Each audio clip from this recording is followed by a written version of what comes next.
ಒಂದು ಸಣ್ಣ ಉದ್ಯಮವನ್ನ ಕಡಿಮೆ ಬಂಡವಾಳದಲ್ಲಿ ಕಟ್ಟೋಕೆ ಸಾಧ್ಯ ಇದೆಯಾ? ಸಣ್ಣ ಉದ್ದಿಮೆ ಅಂತಂದ್ರೆ ಸಣ್ಣ ದುಡ್ಡಿಂದನೇ ಕಟ್ಟಬೇಕಾಗಿರೋದು, ಐಡಿಯಾ ದೊಡ್ಡದಿರ್ಬೇಕಷ್ಟೇ. ಸಣ್ಣ ಉದ್ಯಮ ಶುರು ಮಾಡಕ್ಕೆ ಬೇಕಾದಂತ ಪ್ರಪ್ರಥಮವಾದದ್ದು ಏನು ಅಂತಂದ್ರೆ ನಾವ್ ಯಾರು ಅಂತ ತಿಳ್ಕೊಂಡು. ಪಕ್ಕದ ಮನೆಯಲ್ಲಿ ಯಾರೋ ಒಬ್ಬ ಹೋಟ್ಲು ತೆಗೆದು ಬಿಟ್ಟಿರ್ತಾನೆ, ಅವರಮ್ಮ ಬಂದು ನಮ್ಮಮ್ಮಂಗೆ ಹೇಳ್ಬಿಡ್ತಾರೆ, ಅವ್ರ ಮಗ ಹೋಟ್ಲು ತೆಗೆದು ತುಂಬಾ ಸಕ್ಸಸ್ ಕಂಡಿದ್ದಾನೆ, ಸೊ ನಾವು ಹೋಟ್ಲು ನಾವು ಯಾರು ಅಂತ ತಿಳ್ಕೊಂಡಿದ್ದೀವಿ. ಒಂದು ಮಿಸ್ಕನ್ಸೆಪ್ಷನ್ ತಲೆಯಲ್ಲಿ ಹೊಕ್ಕು ಬಿಟ್ಟಿದೆ. ಏನಂದ್ರೆ ಉದ್ದಿಮೆ ಶುರು ಮಾಡ್ಬೇಕಂದ್ರೆ ಲಕ್ಷ ಲಕ್ಷ ಬಂಡವಾಳ ಇರಬೇಕು. ಖಂಡಿತ ಇಲ್ಲ. ನೀವು ಮಾಡೋ ಕೆಲಸದಲ್ಲಿ ಶ್ರದ್ಧೆ ಇಟ್ಕೊಂಡು ಪಾನಿಪುರಿ ಶುರು ಮಾಡಿ, 30,000 ರೂಪಾಯಿ ಬಂಡವಾಳ ಇಟ್ಕೊಂಡು ಶುರು ಮಾಡಿ ಸಾಕು. ನಂದು ಲೇಟೆಸ್ಟ್ ಪುಸ್ತಕ ಸಣ್ಣ ಉದ್ಯಮಗಳನ್ನು ಕಟ್ಟುವುದು ಹೇಗೆಲಿ, ಅದರಲ್ಲಿ ನಾನೊಂದು 30ರಿಂದ 35 ಇಂಥ ಒಂದು ಯಾವ್ಯಾವ ಉದ್ದಿಮೆಗಳನ್ನ ಮಾಡ್ಬೋದು ಅಂತ. ಎಷ್ಟೋ ಜನಕ್ಕೆ ಗಣಿತದಲ್ಲಿ ಒಳ್ಳೆ ಆಸಕ್ತಿ ಇರುತ್ತೆ. ಇವತ್ತು ಬರೀ ಗಣಿತ ವಿಜ್ಞಾನ ಪಾಠಗಳು ಮಾಡಿ ದೊಡ್ಡ ದೊಡ್ಡ ಯೂಟ್ಯೂಬರ್ಸ್ ಆಗಿ ಕೋಟಿ ಕೋಟಿ ತಗೋತಾ ಇದ್ದಾರೆ. I started at the age of 13-14 ಏನೋ ಒಂದು ಸಣ್ಣದು. ಈಗ ನನ್ನ ತಾಯಿ, ನಮ್ಗೆ ಅವತ್ತು ಇನ್ಕಮ್ ಇರಲಿಲ್ಲ, ಸೊ ಅವತ್ತು ಉಪ್ಪಿನಕಾಯಿ ಹಾಕೋರು, ಹಪ್ಪಳ ಸಂಡಿಗೆ ಮಾಡೋರು, ಅದನ್ನೆಲ್ಲ ತಗೊಂಡು TVS ತಗೊಂಡೋಗಿ HMTV ಫ್ಯಾಕ್ಟ್ರಿ ಹತ್ರ ಎಂಪ್ಲಾಯೀಸು ಮನೆಗೆ ಹೋಗೋ ಟೈಮಲ್ಲಿ ಅಲ್ಲಿ ಹೋಗಿ ನಿಂತಿರ್ತಿದ್ದೆ. ಆ TVS ಅಲ್ಲಿ ಇಟ್ಕೊಂಡು ಅದನ್ನು ಮಾರ್ಕೊಂಡು ಬರ್ತಾ ಇದ್ದೆ. ಇತ್ತೀಚಿನ ದಿನಗಳಲ್ಲಿ ಯಾರಿಗೂ ಕೂಡ ಒಂದು ವೆಯ್ಟ್ ಮಾಡೋ ಮನಸ್ಥಿತಿ ಇಲ್ಲ. ಇವತ್ತು ಹಾಕದ್ನ ನಾಳೆ ನಾನು ಏನು ಇನ್ವೆಸ್ಟ್ ಮಾಡಿದ್ದೀನಿ ಅದು ಡಬಲ್ ಬರಬೇಕು ನೋಡಿ. ಹಿಂಗನ್ನೋ ಅಷ್ಟರಲ್ಲಿ ತಲೈವಾಗೋದು ರಜನಿಕಾಂತ್ ಪಿಕ್ಚರ್ ಅಲ್ಲಿ ಮಾತ್ರ. ನಾನು ಒಂದು ಬಿಸ್ನೆಸ್ ನ ಶುರು ಮಾಡಿದ್ಮೇಲೆ ಅದು ಸಸ್ಟೈನ್ ಆಗಿ ಒಂದು ಬೆಳವಣಿಗೆ ಕಾಣೋದಕ್ಕೆ ಎಷ್ಟು ಟೈಮ್ ಬೇಕು? ಮಾರ್ವಾಡಿ ಗುಜರಾತಿ ಕಮ್ಯುನಿಟಿಗಳಿದಾರಲ್ಲ ನೋಡಿ, lot of respect for them. ಯಾತಕ್ಕೆ ಈ ಮಾತು ಹೇಳ್ತೀನಿ ಅಂದ್ರೆ, ಅವ್ರು ಯಾವುದೇ ಉದ್ಯಮ ಶುರು ಮಾಡಿದ್ರೆ ಅವ್ರದ್ದು ಫಸ್ಟ್ 1 year ನಾನು ಯಾವುದೇ ನಿರೀಕ್ಷೆಗಳನ್ನ ಇಟ್ಕೊಳ್ಳಲ್ಲ.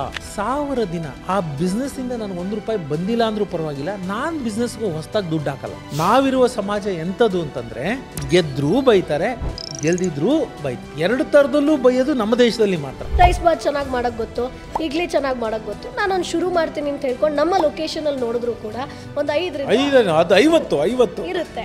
ರೋಡ್ ಸೈಡ್ ಅಲ್ಲಿ 50 ಇರುತ್ತೆ, ಒಂದು 25 ಹೋಟ್ಲೆ ಇಟ್ಕೊಂಡಿರ್ತಾರೆ. ಏನ್ ಮಾಡೋದು ಇಷ್ಟೊಂದು ಕಾಂಪಿಟೇಷನ್ ಇದೆ.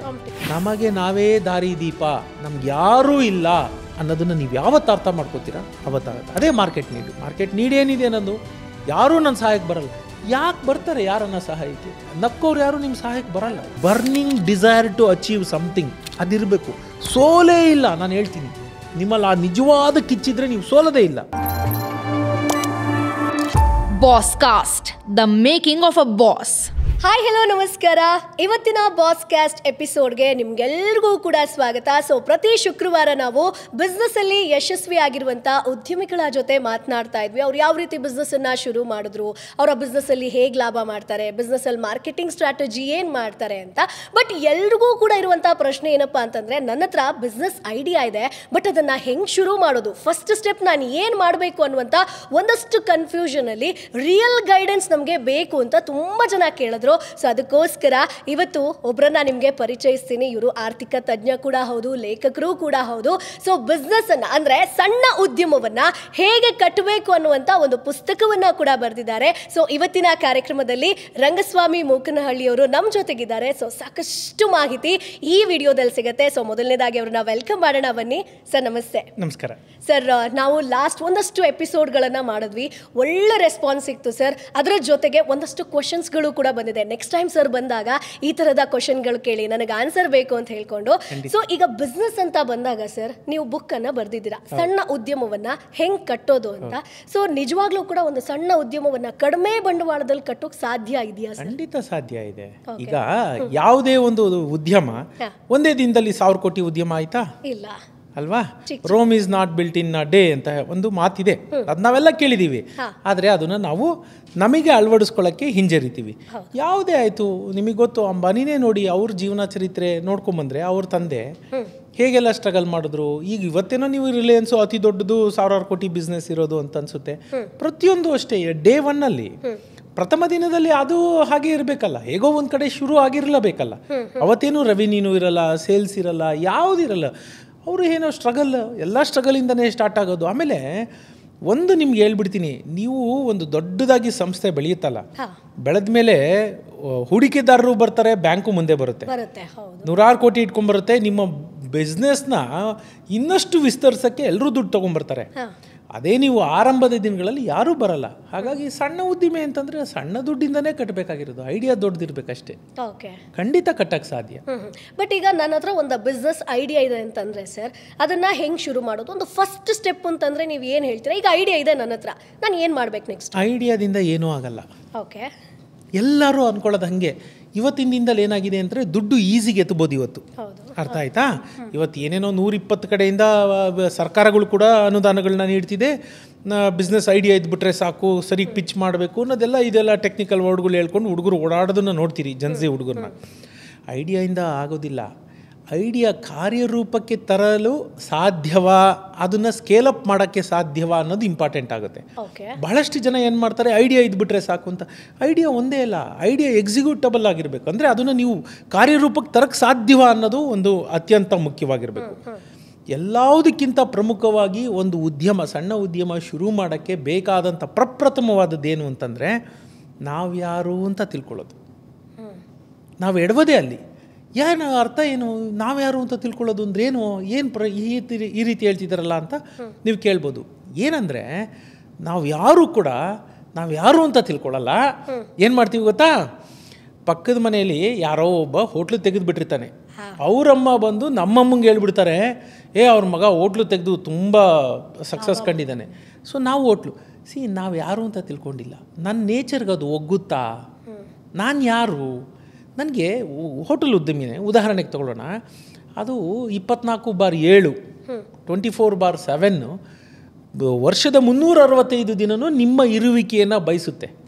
ನೀವಲ್ಲಿ ಇರಬೇಕು. ನೀವಲ್ಲಿಲ್ಲ ಅಂತಂದರೆ ಕ್ವಾಲಿಟಿ ಕೆಡ್ಬೋದು, ಮತ್ತು ಆ ಪದಾರ್ಥಗಳ ಮಿಸ್ಯೂಸ್ ಆಗ್ಬೋದು. 120 ಅಲ್ಲಿ ಮಿಸ್ಯೂಸ್ ಆಗೋಕ್ಕೆ ಸಾಧ್ಯತೆಗಳಿದೆ. ಹಾಗಾಗಿ ನಿಮಗೆ ಬೇಕೋ ಬೇಡವೋ, you are a slave of your business. ಅರ್ಥ ಆಯ್ತಾ? ನೀವು ಬಂಡವಾಳ ಮಾಡಿದ್ರಿ ಅದರಿಂದ ನಿಮ್ಗೆ ಹಣನೂ ಬರ್ಬೋದು. ಬಟ್ ನೀವು ಏನಾಗ್ತಾರೆ, ನೀವು ಹಣನೂ ಮಾಡ್ಬೋದು, ಪ್ರಸಿದ್ಧಿನೂ ಹೊಂದ್ಬೋದು. But the moment you lose, ಅಂದರೆ ನೀವು ಅದನ್ನು ಬಿಟ್ಟು ಎಲ್ಲೋ ನಾನು ಆ ಕಡೆ ಈ ಕಡೆ ಒಂದಷ್ಟು ಸುತ್ತಾಡ್ತೀನಿ ಅಂತ ಹೋದರೆ ಬಿಸ್ನೆಸ್ ಮೇಲೆ ಗ್ರಿಪ್ ಹೋಗುತ್ತೆ. ಹೋಟೆಲ್ ಉದ್ಯಮ ನಾನು ಹಂಗೆ ಹೇಳಿದೆ. ಸೊ ನನ್ನ ನೇಚರ್ಗೆ ಅದು ಹೊಂದುತ್ತಾ? ಯಾರು ಹಂಗೆ ಮಾಡಲ್ಲ. ನಾವೇನು ಮಾಡ್ತೀವಿ, ಸಣ್ಣ ಉದ್ಯಮ ಅಂದರೆ ಯಾಕೆ ಸಣ್ಣ ಉದ್ಯಮಗಳು ಸೋಲುತ್ತೆ ಅಂದರೆ ನಮ್ಮನ್ನು ನಾವು ಯಾರು ಅಂತ ಪ್ರಪ್ರಥಮವಾಗಿ ನಾವು ಅರಿತುಕೊಳ್ಳೋದೇ ಇಲ್ಲ. ನಮ್ಮ ನೇಚರ್ಗೆ ಅದು ಒಗ್ಗುತ್ತಾ ಅಂತ ನೋಡ್ಕೋಬೇಕು. ಸಣ್ಣ ಉದಾಹರಣೆ ಹೇಳ್ತೀನಿ, ಎಲ್ರಿಗೂ ಆಗೋದಿಲ್ಲ. ನನಗೆ ಪಾಠ ಮಾಡೋಕ್ಕಿಷ್ಟ. ಅರ್ಥ ಆಯ್ತಾ? ನಾನು ಹೋಮ್ ಟ್ಯೂಷನ್ಸು ಅಂತ ಆಯ್ತಾ, ಟ್ಯೂಷನ್ಸ್ ಮಾಡೋದು ಯಾವುದೋ ಒಂದು ಕಾಲೇಜಲ್ಲಿ ಪಾರ್ಟ್ ಟೈಮ್ ಲೆಕ್ಚರರು. ನಾನು ಹೇಳಿದ್ದು ನಾನು ಮಾಡಬೇಕು ಅಂತಲ್ಲ, ನನಗೆ ಇಷ್ಟ ಇತ್ತು. ಈಗ ನಾನು ಮಾಡಲ್ಲ, ಅದು ಬೇರೆ ವಿಷಯ. ನಾನು ಹೇಳಿದ್ದು ಮಾಡ್ಬೋದು. ಅದೇ ರೀತಿ ಎಷ್ಟೋ ಜನಕ್ಕೆ ಗಣಿತದಲ್ಲಿ ಒಳ್ಳೆ ಆಸಕ್ತಿ ಇರುತ್ತೆ. ಅವರು ಏನಿಲ್ಲ ಇವತ್ತು ಸಣ್ಣ, ಅದು ಉದ್ಯಮನೇ. You will become a brand. ನಿಮ್ಮ ಹೆಸರೇ ಬ್ರ್ಯಾಂಡ್ ಆಗುತ್ತೆ. ಅರ್ಥ ಆಯ್ತಾ? ಮಾಡ್ತಾ ಹೋಗ್ಬೇಕು.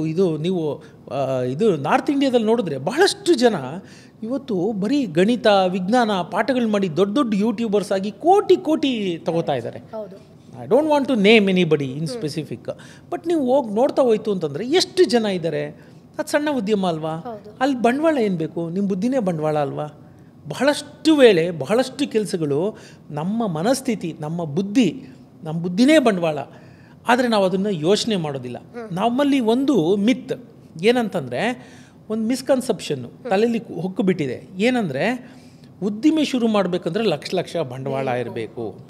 ಖಂಡಿತ ಇಲ್ಲ. ನೀವು ಮಾಡೋ ಕೆಲಸದಲ್ಲಿ ಶ್ರದ್ಧೆ ಇಟ್ಕೊಂಡು ಪಾನಿಪುರಿ ಶುರು ಮಾಡಿ, 30,000 ರೂಪಾಯಿ ಬಂಡವಾಳ ಇಟ್ಕೊಂಡು ಶುರು ಮಾಡಿ, ನೀವು ಸಾಕು. ಅರ್ಥ ಆಯ್ತಾ? 16 ಕಿಲೋಮೀಟ್ರಿಂದ ನಿಮ್ಮ ಪಾನಿಪುರಿ ತಿನ್ನಬೇಕು ಅಂತ ಜನ ಬರ್ತಾರೆ ಅಲ್ವಾ? ಸೊ ಆ ಶ್ರದ್ಧೆ ಬೇಕು. ಆ ಥರ ನಾನು ನಿಮಗೆ 120 ಉದಾಹರಣೆಗಳು ಕೊಡ್ಬೋದು. ನಂದು ಲೇಟೆಸ್ಟ್ ಪುಸ್ತಕ ಸಣ್ಣ ಉದ್ಯಮಗಳನ್ನು ಕಟ್ಟುವುದು ಹೇಗೆಲಿ, ಅದರಲ್ಲಿ ನಾನೊಂದು 30-35 ಇಂಥ ಒಂದು ಯಾವ್ಯಾವ ಉದ್ದಿಮೆಗಳನ್ನ ಶುರು ಮಾಡಬಹುದು with very less budget capital ಅಥವಾ ಕ್ಯಾಪಿಟಲ್ ಇಲ್ಲದೆ ಮಾಡ್ಬೋದು ಅಂತ ನಾನು ನಿಮ್ಗೆ ಹೇಳಿದೆ. ಹೋಮ್ ಟ್ಯೂಟಿಂಗ್, ಆಮೇಲೆ ಇವಾಗ ಈ ಥರದೊಂದು ಮಾಡ್ಬೋದು ಅಂತ. ಮತ್ತು ಇವತ್ತಿನ ದಿನದಲ್ಲಿ ಎಷ್ಟೋ ಜನ ಅವ್ರಿಗೆ ಒಂದು ಇದು ಇರುತ್ತೆ, ಏನು ಹೇಳ್ತಾರೆ, ಪುರೋಹಿತಿಕೆ ಮಾಡೋದು, ಅದನ್ನು ಮಾಡ್ಬೋದು. ಆಮೇಲೆ ನಿಮಗೆ ಇವತ್ತಿನ ದಿನಗಳಲ್ಲಿ ಸೋಷಿಯಲ್ ಮೀಡಿಯಾದಲ್ಲಿ ನೋಡ್ಬೋದು, ನಾವು ನಗು ಅಂತ ಅನ್ಕೊತೀವಿ, ನಗ್ತೀವಿ, ಇದೆಲ್ಲ ಸಾಧ್ಯನಾ ಅಂತ. ಸಾಧ್ಯ ಇದೆ. ಈಗ ನಮ್ಮ ಸಮಾಜದಲ್ಲಿ ಎಷ್ಟು ದೊಡ್ಡ ಮಟ್ಟದಲ್ಲಿ ಡಿಫ್ರೆನ್ಸಸ್ ಇದೆ ಒಬ್ಬ ವ್ಯಕ್ತಿಯಿಂದ ಇನ್ನೊಬ್ಬ ವ್ಯಕ್ತಿಗೆ ಅಂತಂದರೆ, ಒಬ್ಬೊಬ್ಬರು ಮನೇಲಿ 5 ನಾಯಿ ಇರುತ್ತೆ. ಆ ನಾಯಿನ ಸುತ್ತಾಡ್ಸೋಕೆ ಕರ್ಕೊಂಡು ಹೋಗೋದಕ್ಕೆ ಒಂದು ನಾಯಿಗೆ 500 ರೂಪಾಯಿ ಕೊಡ್ತಾರೆ. ಹೌದು ಸರ್. ಗಂಟೆಗಟ್ಟಲೆ ಹೋಗಿ ಸುಧಾರಿಸ್ಕೊಂಡ್ಬರ್ಬೋದು. ನಾನೊಂದು ಸಣ್ಣ ಉದಾಹರಣೆ ಹೇಳ್ತೀನಿ ನಿಮಗೆ. ನಾನು ಸ್ಪೈನಲ್ಲಿದ್ದಾಗ ಒಂದು ಡಾಗ್ ವಿಸ್ಪರ್ ಅಂತ ಒಂದು ಕಾರ್ಯಕ್ರಮ ಬರ್ತಾ ಇತ್ತು. ಇಟ್ಸ್ ಅ ಮೆಕ್ಸಿಕನ್ ಗೈ, ಒಬ್ಬ ಮೆಕ್ಸಿಕನ್ ಮನುಷ್ಯ ಅಮೆರಿಕದಲ್ಲಿರೋದು. ಇದು ಅಮೆರಿಕನ್ ಶೋ, ಡಾಗ್ ವಿಸ್ಪರ್ ಅಂತ. ಮೆಕ್ಸಿಕನ್ ಅವನು ಡಾಗ್ ಟ್ರೈನರ್ ಅಂತ. ಅವನು ಮನೆಯಿಂದ ಕಾಲ್ಗಳು ಬರುತ್ತೆ, ಆ ಮನೆಗೆ ಹೋಗ್ತಾನೆ. ಆ ನಾಯಿ ಅಗ್ರೆಸಿವ್ ಆಗಿರುತ್ತೆ, ಅದನ್ನು ಹೆಂಗೆ ಟೇಮ್ ಮಾಡೋದು, ಹೆಂಗೆ ಕಂಟ್ರೋಲ್ ಮಾಡೋದು, ಹೇಗೆ ಅದನ್ನು ನಡೆಸ್ಕೊಳ್ಳೋದು, ಅದಕ್ಕೆ ಒಳ್ಳೆ ಗುಣಗಳನ್ನ ಹೇಳ್ಕೊಡೋದು, ಅದೇ ಒಂದು 3/4 ಗಂಟೆ ಪ್ರೋಗ್ರಾಮು ಟಿ ವಿಲಿ. ಓಕೆ, ಅದನ್ನು ನೋಡಿ ನಾನು ಆ ಕಾಲಘಟ್ಟದಲ್ಲಿ ನಗ್ತಾ ಇದ್ದೆ. ಇದು ನಮ್ಮ ಇಂಡಿಯಾದಲ್ಲೆಲ್ಲ ಸಾಧ್ಯನಾ? ಇದೇನೋ ಇಲ್ಲೇನೋ ತುಂಬ ಚೆನ್ನಾಗಿ ಮಾಡ್ತಾರೆ, ಈ ಥರ ಎಲ್ಲ ಇದೆ ನೋಡಿ. ಅಲ್ಲಿ ಇನ್ನೂ ಉದಾಹರಣೆಗಳನ್ನ ಹೇಳ್ತಾ ಹೋಗ್ತೀನಿ ಇದೇ ಥರ.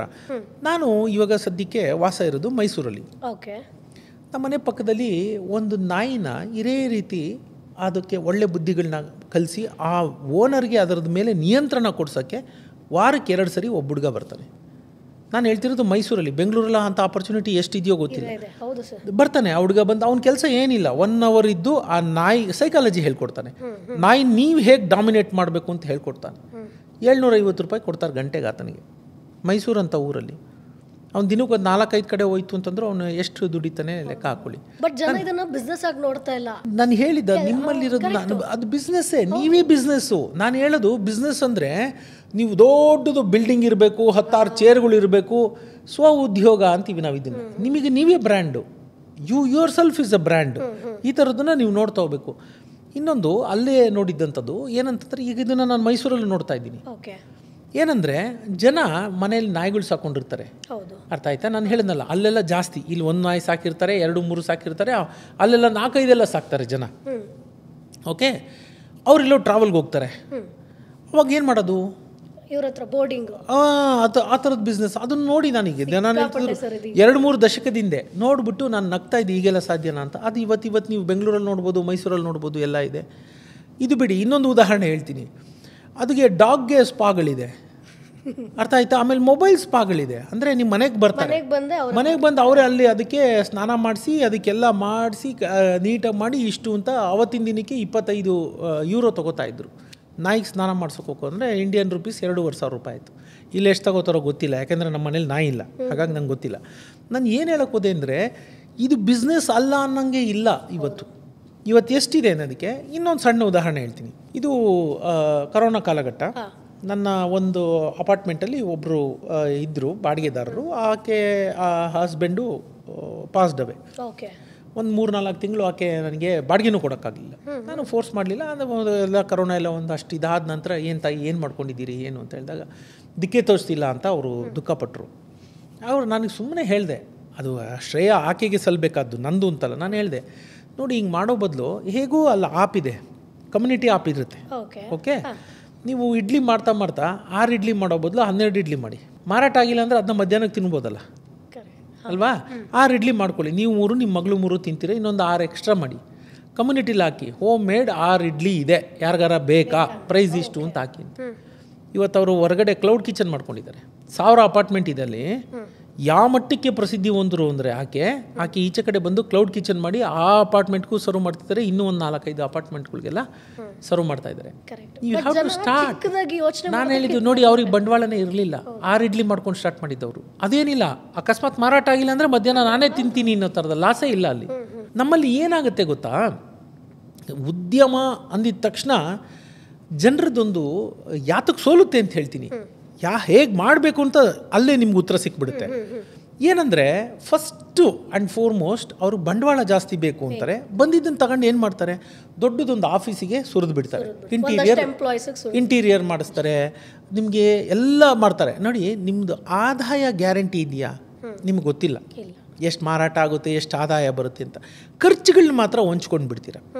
ಲೈಟ್ ಕೊಡಬೇಕು ಅಂದರೆ ಎಲೆಕ್ಟ್ರಿಸಿಟಿ ಕೊಡಬೇಕು, ವಾಟ್ರ್ ಕೊಡಬೇಕು, ರೆಂಟ್ ಕೊಡಬೇಕು, ಒಂದು XYZ ಎಂಪ್ಲಾಯೀಸ್ ಇದ್ದರೆ ಅವರು ಸಂಬಳ ಕೊಡಬೇಕು, ನಿಮ್ಮನ್ನು ನೀವು ನೋಡ್ಕೋಬೇಕು, ಅರ್ಥ ಆಯ್ತಾ? ಈಗ ಒಂದಷ್ಟು ಫಿಕ್ಸಡ್ ಎಕ್ಸ್ಪೆಂಡಿಚರೇ ಅಂತ ಇರುತ್ತೆ, ಅದು ನೀವೇನು ಕಡಿಮೆ ಮಾಡೋಕ್ಕಾಗೋದೇ ಇಲ್ಲ. ಆದರೆ ನಿಮ್ಮ ಇನ್ಕಮು ಸರ್ಟನಿಟಿನೇ ಇಲ್ಲ ಅಲ್ವಾ? ಈ ತಪ್ಪು ಮಾಡ್ತಾರೆ. ನಾನು ಹೇಳಿದ್ದು ಉದ್ಯಮ ಅಂದಿದ ತಕ್ಷಣ ಯಾವತ್ತೂ ಅಷ್ಟೇ ಈ ಥರ ಒಂದು ಆಫೀಸು, ಆಮೇಲೆ ಏನಾಗಕ್ಕೆ ಮುಂಚೆನೇ ವಿಸಿಟಿಂಗ್ ಕಾರ್ಡ್ ಮಾಡಿಸ್ಕೋತಾರೆ, ಊರ ಮುಂದೆ ಎಲ್ಲ ಹೇಳ್ಕೊಂಡು ಬರ್ತಾರೆ, ನಾನು ಈ ಥರ ಬಿಸ್ನೆಸ್ ಶುರು ಮಾಡಿದ್ದೀನಿ. Not necessary. ನಿಮ್ಗೆ ಯಾರಿಗೆ ಹೇಳಿದ್ರೆ ಅದರಿಂದ ಅನುಕೂಲ ಆಗಬಹುದು ನನ್ನ ಬಿಸ್ನೆಸ್ಗೆ ಅಂತ ಅನಿಸುತ್ತೆ, ಅವ್ರನ್ನ ಬಿಟ್ಟು ಊರಿಗೆಲ್ಲ ಡಂಗೂರ ಹೊಡಿಲೇಬಾರ್ದು. ಯಾಕೆಂದರೆ ನಾವಿರುವ ಸಮಾಜ ಎಂಥದ್ದು ಅಂತಂದರೆ ಗೊತ್ತಲ್ಲ, ಗೆದ್ದರೂ ಬೈತಾರೆ, ಗೆಲ್ದಿದ್ರೂ ಬೈತಾರೆ. ಎರಡು ಥರದಲ್ಲೂ ಬೈಯೋದು ನಮ್ಮ ದೇಶದಲ್ಲಿ ಮಾತ್ರ. ಗೆದ್ದರೆ ನೋಡು ಹೆಂಗೋ ಇದ್ದ ಹೆಂಗೋ ಆಗ್ಬಿಟ್ಟ ಅಂತ ಆಡ್ಕೊತಾರೆ, ಬೈತಾರೆ. ಏನಿಲ್ಲ ಅಂದರೆ ನಾವು ಅವ್ನಿಗೆ ಹೇಳಿದೆ, ಎಷ್ಟು ಹೇಳಿದ್ರು ಮಾಡಬೇಡ ಅಂತ ಕೇಳಲ್ಲ, ಸುಮ್ಮನೆ ಕೆಲ್ಸಕ್ಕೆ ಹೋಗು ಅಂದರೆ ಏನೋ ದೊಡ್ಡದಾಗಿ ಸಾಧನೆ ಮಾಡ್ತೀನಿ ಅಂತೋದ ಅಂತ ಬೈತಾರೆ. ಬೈಯೋದು part of our culture, part of our society. ನೀವು ಗೆದ್ದರೂ ಬೈತಾರೆ, ಇನ್ನು ಬಿದ್ರಂತೀನಿ ಏನು ಬಿಡಿ, ಎದ್ದಳಕ್ಕೆ ಬಿಡಲ್ಲ, ನಿಮ್ಮನ್ನು ಅಷ್ಟು ಬೈದು ಬಿಡ್ತಾರೆ. ಹೀಗಾಗಿ ಉದ್ದಿಮೆ ಮಾಡೋರದು ಮನಸ್ಥಿತಿ ಫಸ್ಟ್ ಸರಿಗಿರಬೇಕು. ನಾನು ಯಾರು ಅನ್ನೋದು ಮೊದಲನೇ ಸ್ಟೆಪ್.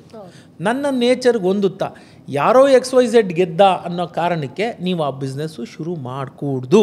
ಇದು ಫಸ್ಟ್ ಸ್ಟೆಪ್. ಬಟ್ ನಿಮಗೆ ಸಣ್ಣ ಉದ್ಯಮ ಕಟ್ಟೋದು ಹೇಗೆ ಅಂತ ನೀವು ಪುಸ್ತಕ ಬರೆದ್ರಲ್ವಾ ಸರ್, ಅದ್ರ ಮೇಲೆ ಅಭಿರುಚಿ ಹೆಂಗೆ ಬಂತು? ನೀವೇನಾದರೂ ಬಿಸ್ನೆಸ್ ಮಾಡ್ತಾ ಇದ್ರಾ ಅಥವಾ ಮಾಡಿದ್ರಾ ಅಥವಾ ಜನಗಳಿಗೋಸ್ಕರ ಬರ್ದು? ಹೌದು, ಬಿಸ್ನೆಸ್ ಅಂತಂದರೆ ಅಲ್ಲ, ಜನಗಳಿಗೋಸ್ಕರ ಬರೆದಿದ್ದು ಒಂದು. ಬಿಸ್ನೆಸ್ ಅಂತಂದರೆ ಲೈಫ್ ಪೂರ್ತಿ ಅದೇ.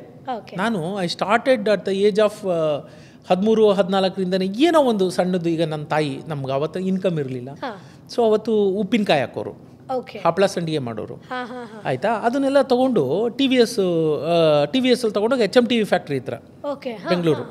ಅವತ್ತಿಗೆ HMT ತುಂಬ ಚೆನ್ನಾಗಿ ನಡೀತಾ ಇತ್ತು. ಎಂಪ್ಲಾಯೀಸು ಮನೆಗೆ ಹೋಗೋ ಟೈಮಲ್ಲಿ ಅಲ್ಲಿ ಹೋಗಿ ನಿಂತಿರ್ತಿದ್ದೆ, ಆ ಟಿ ವಿ ಎಸ್ಸಲ್ಲಿ ಇಟ್ಕೊಂಡು ಅದನ್ನು ಮಾರ್ಕೊಂಡು ಬರ್ತಾಯಿದ್ದೆ. ಸೊ ಅವಾಗ 17 years, 13-14 ವರ್ಷ. ಅದು ಹಾಗೆ ಅದು ನಡ್ಕೊಂಡು ಬರುತ್ತೆ.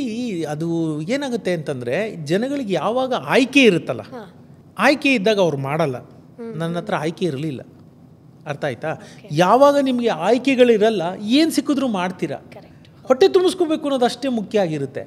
ಈಗ ಏನಾಗುತ್ತೆ, ಎಸ್ಪೆಷಲಿ ಇವತ್ತಿನ ಜನ್ರೇಷನ್ ಮಕ್ಕಳು ಅಪ್ಪ ಅಮ್ಮ ಫಂಡ್ ಮಾಡಲಿ ಅಂತ ಇಚ್ಛೆ ಪಡ್ತಾರೆ, ಬಿಸ್ನೆಸ್ ಫಂಡ್ ಮಾಡಲಿ ಅಂತ. ಅದು ತಪ್ಪು. ನಾನು ಹೇಳೋದು, ಎಷ್ಟು ಕಡಿಮೆ ಇದೆಯೋ ಅಷ್ಟು ಕಡಿಮೆ ದುಡ್ಡಲ್ಲಿ ನಿಮ್ಮ ಹತ್ರ ಇರೋ ಟ್ಯಾಲೆಂಟನ್ನು, ನಿಮ್ಮ ಬುದ್ಧಿನೇ ಬಂಡವಾಳ ಮಾಡ್ಕೊಂಡು ಮಾಡೋವಂಥದ್ದು 35ಕ್ಕೂ ಹೆಚ್ಚು. ನಾನಿಲ್ಲ ಅದು ಒಂದೊಂದನ್ನೇ ವಿಸ್ತಾರವಾಗಿ ಹೇಳೋಕ್ಕಾಗಲ್ಲ. ಒಂದು 30-35 ಅಂಥ ಬಿಸ್ನೆಸ್ಗಳು, 20-30 ಸಾವಿರ, 50 ಸಾವಿರ, ಲಕ್ಷದೊಳಗಡೆ ಡ್ರಾಪ್ ಶಿಪ್ಪಿಂಗ್ ಬಿಸ್ನೆಸ್ ಅಂತ ಒಂದಿದೆ. ಎಂಥ ಅದ್ಭುತ ಪರಿಕಲ್ಪನೆ ನೋಡಿ. ಅಂಥ ಡ್ರಾಪ್ ಶಿಪ್ಪಿಂಗ್ ಬಿಸ್ನೆಸ್ ಮಾಡ್ಬೋದಲ್ಲ. ಅದು ಏನು ಡ್ರಾಪ್ ಶಿಪ್ಪಿಂಗ್ ಅಂದರೆ ಏನು? ನಾನು ಹೇಳೋದೇನು ಗೊತ್ತಾ, ನಾವು ಗಂಟೆಗಟ್ಟಲೆ ರೀಲ್ಸ್ನ ನೋಡೋಕ್ಕೆ ವ್ಯಯ ಮಾಡ್ತೀವಲ್ಲ, ಏನೋ ಹೇಳ್ತಿದ್ದಾರಲ್ಲ, ವಾಟ್ ಈಸ್ ಡ್ರಾಪ್ ಶಿಪ್ಪಿಂಗ್? ಅದನ್ನ ಗೂಗಲ್ ಮಾಡಿ. ನಾನೇ ಹೇಳಬೇಕು ಅಂತಲ್ಲ, ಸಾಧ್ಯ ಆದರೆ ಪುಸ್ತಕ ತೊಗೊಂಡು ಓದಿ, ಇಲ್ಲಾಂದರೆ ನೀವು ತೊಗೊಳ್ಳಿ. ನಾನು ಪುಸ್ತಕನೇ ತೊಗೋಬೇಕು ಅಂತಿಲ್ಲ. ಇವತ್ತು knowledge is available free of cost. ನೀವು ಅದೇನು ಡೇಟಾ ಕೊಟ್ಬಿಟ್ಟಿರ್ತೀರ ಪ್ಯಾಕೇಜ್ಗೆ, ಅಷ್ಟು ಬಿಟ್ಟರೆ ಎಲ್ಲ ಫ್ರೀ. ಗೂಗಲ್ ಮಾಡಿದ್ರೆ ಎಲ್ಲ ಅಲ್ಲೇ ಸಿಕ್ಕುತ್ತೆ. ಹೇಗೆ ಫಸ್ಟ್ ಸ್ಟೆಪ್ ತೊಗೊಳ್ಳೋದು ಇದಕ್ಕೆ?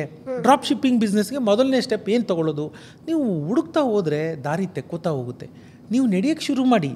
ನೀವು ನಡೆದೇ ಕೂತ್ಕೊಂಡು ಏನು ಅಂದರೆ ಏನೂ ಅಲ್ಲ. ಆಮೇಲೆ ಇನ್ನೊಂದು ಪ್ರಮುಖವಾದದ್ದು, ನೀವು ನಡೆಯುವಾಗ ಎಡವು ಬಿದ್ದೇ ಬೀಳ್ತೀರಿ.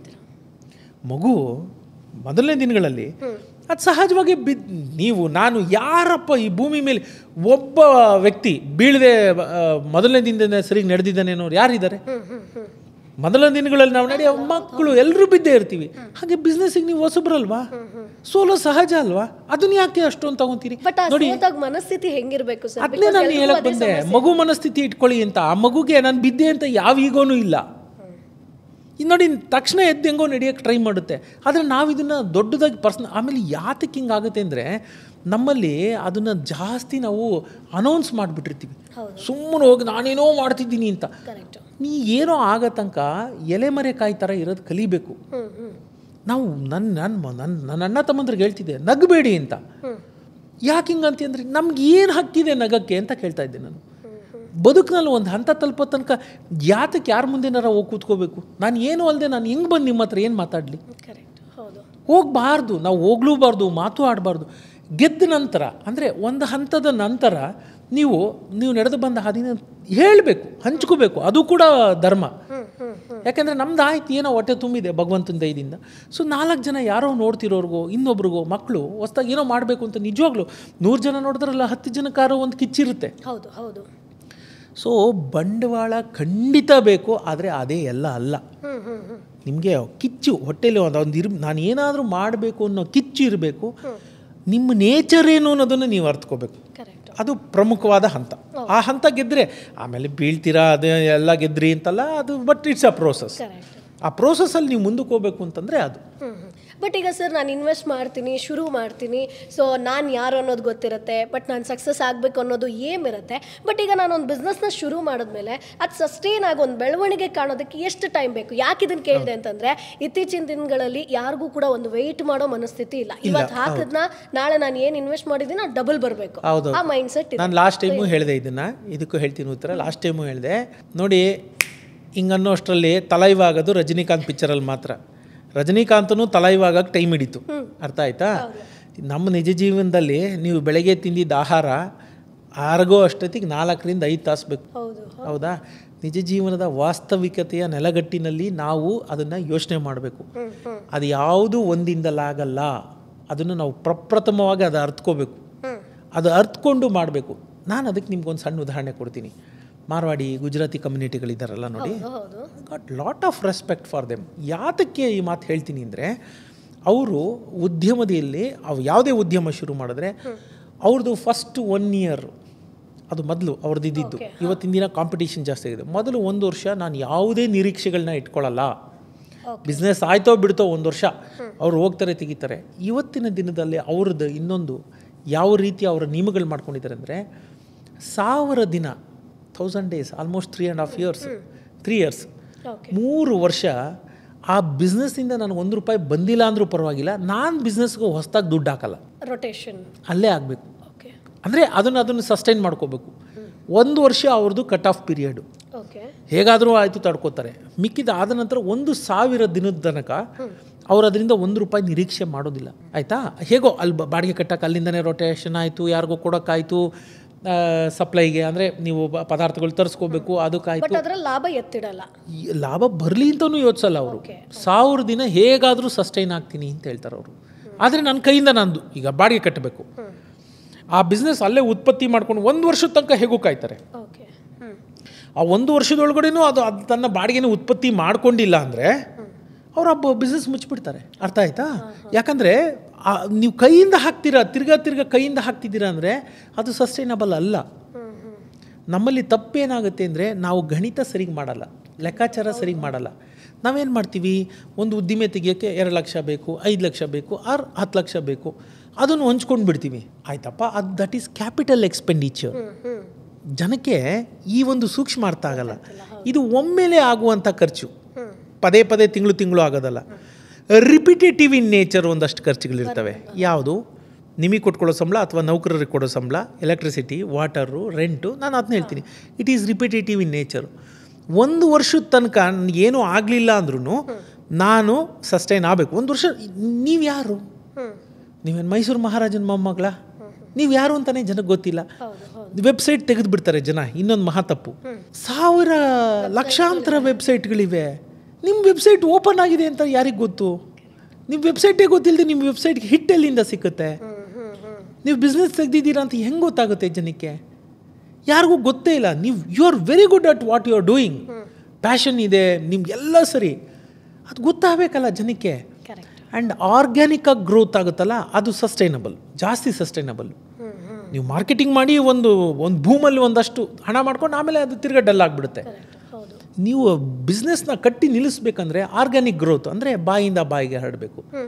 ಅದಕ್ಕೆ ನಾನು ಯಾವಾಗಲೂ ಹೇಳೋದು, ಮಾರ್ವಾಡಿ ಸಿಸ್ಟಮ್ ಏನನ್ನುತ್ತೆ, ಅದು 1 ವರ್ಷ ಕಾಯುತ್ತದು.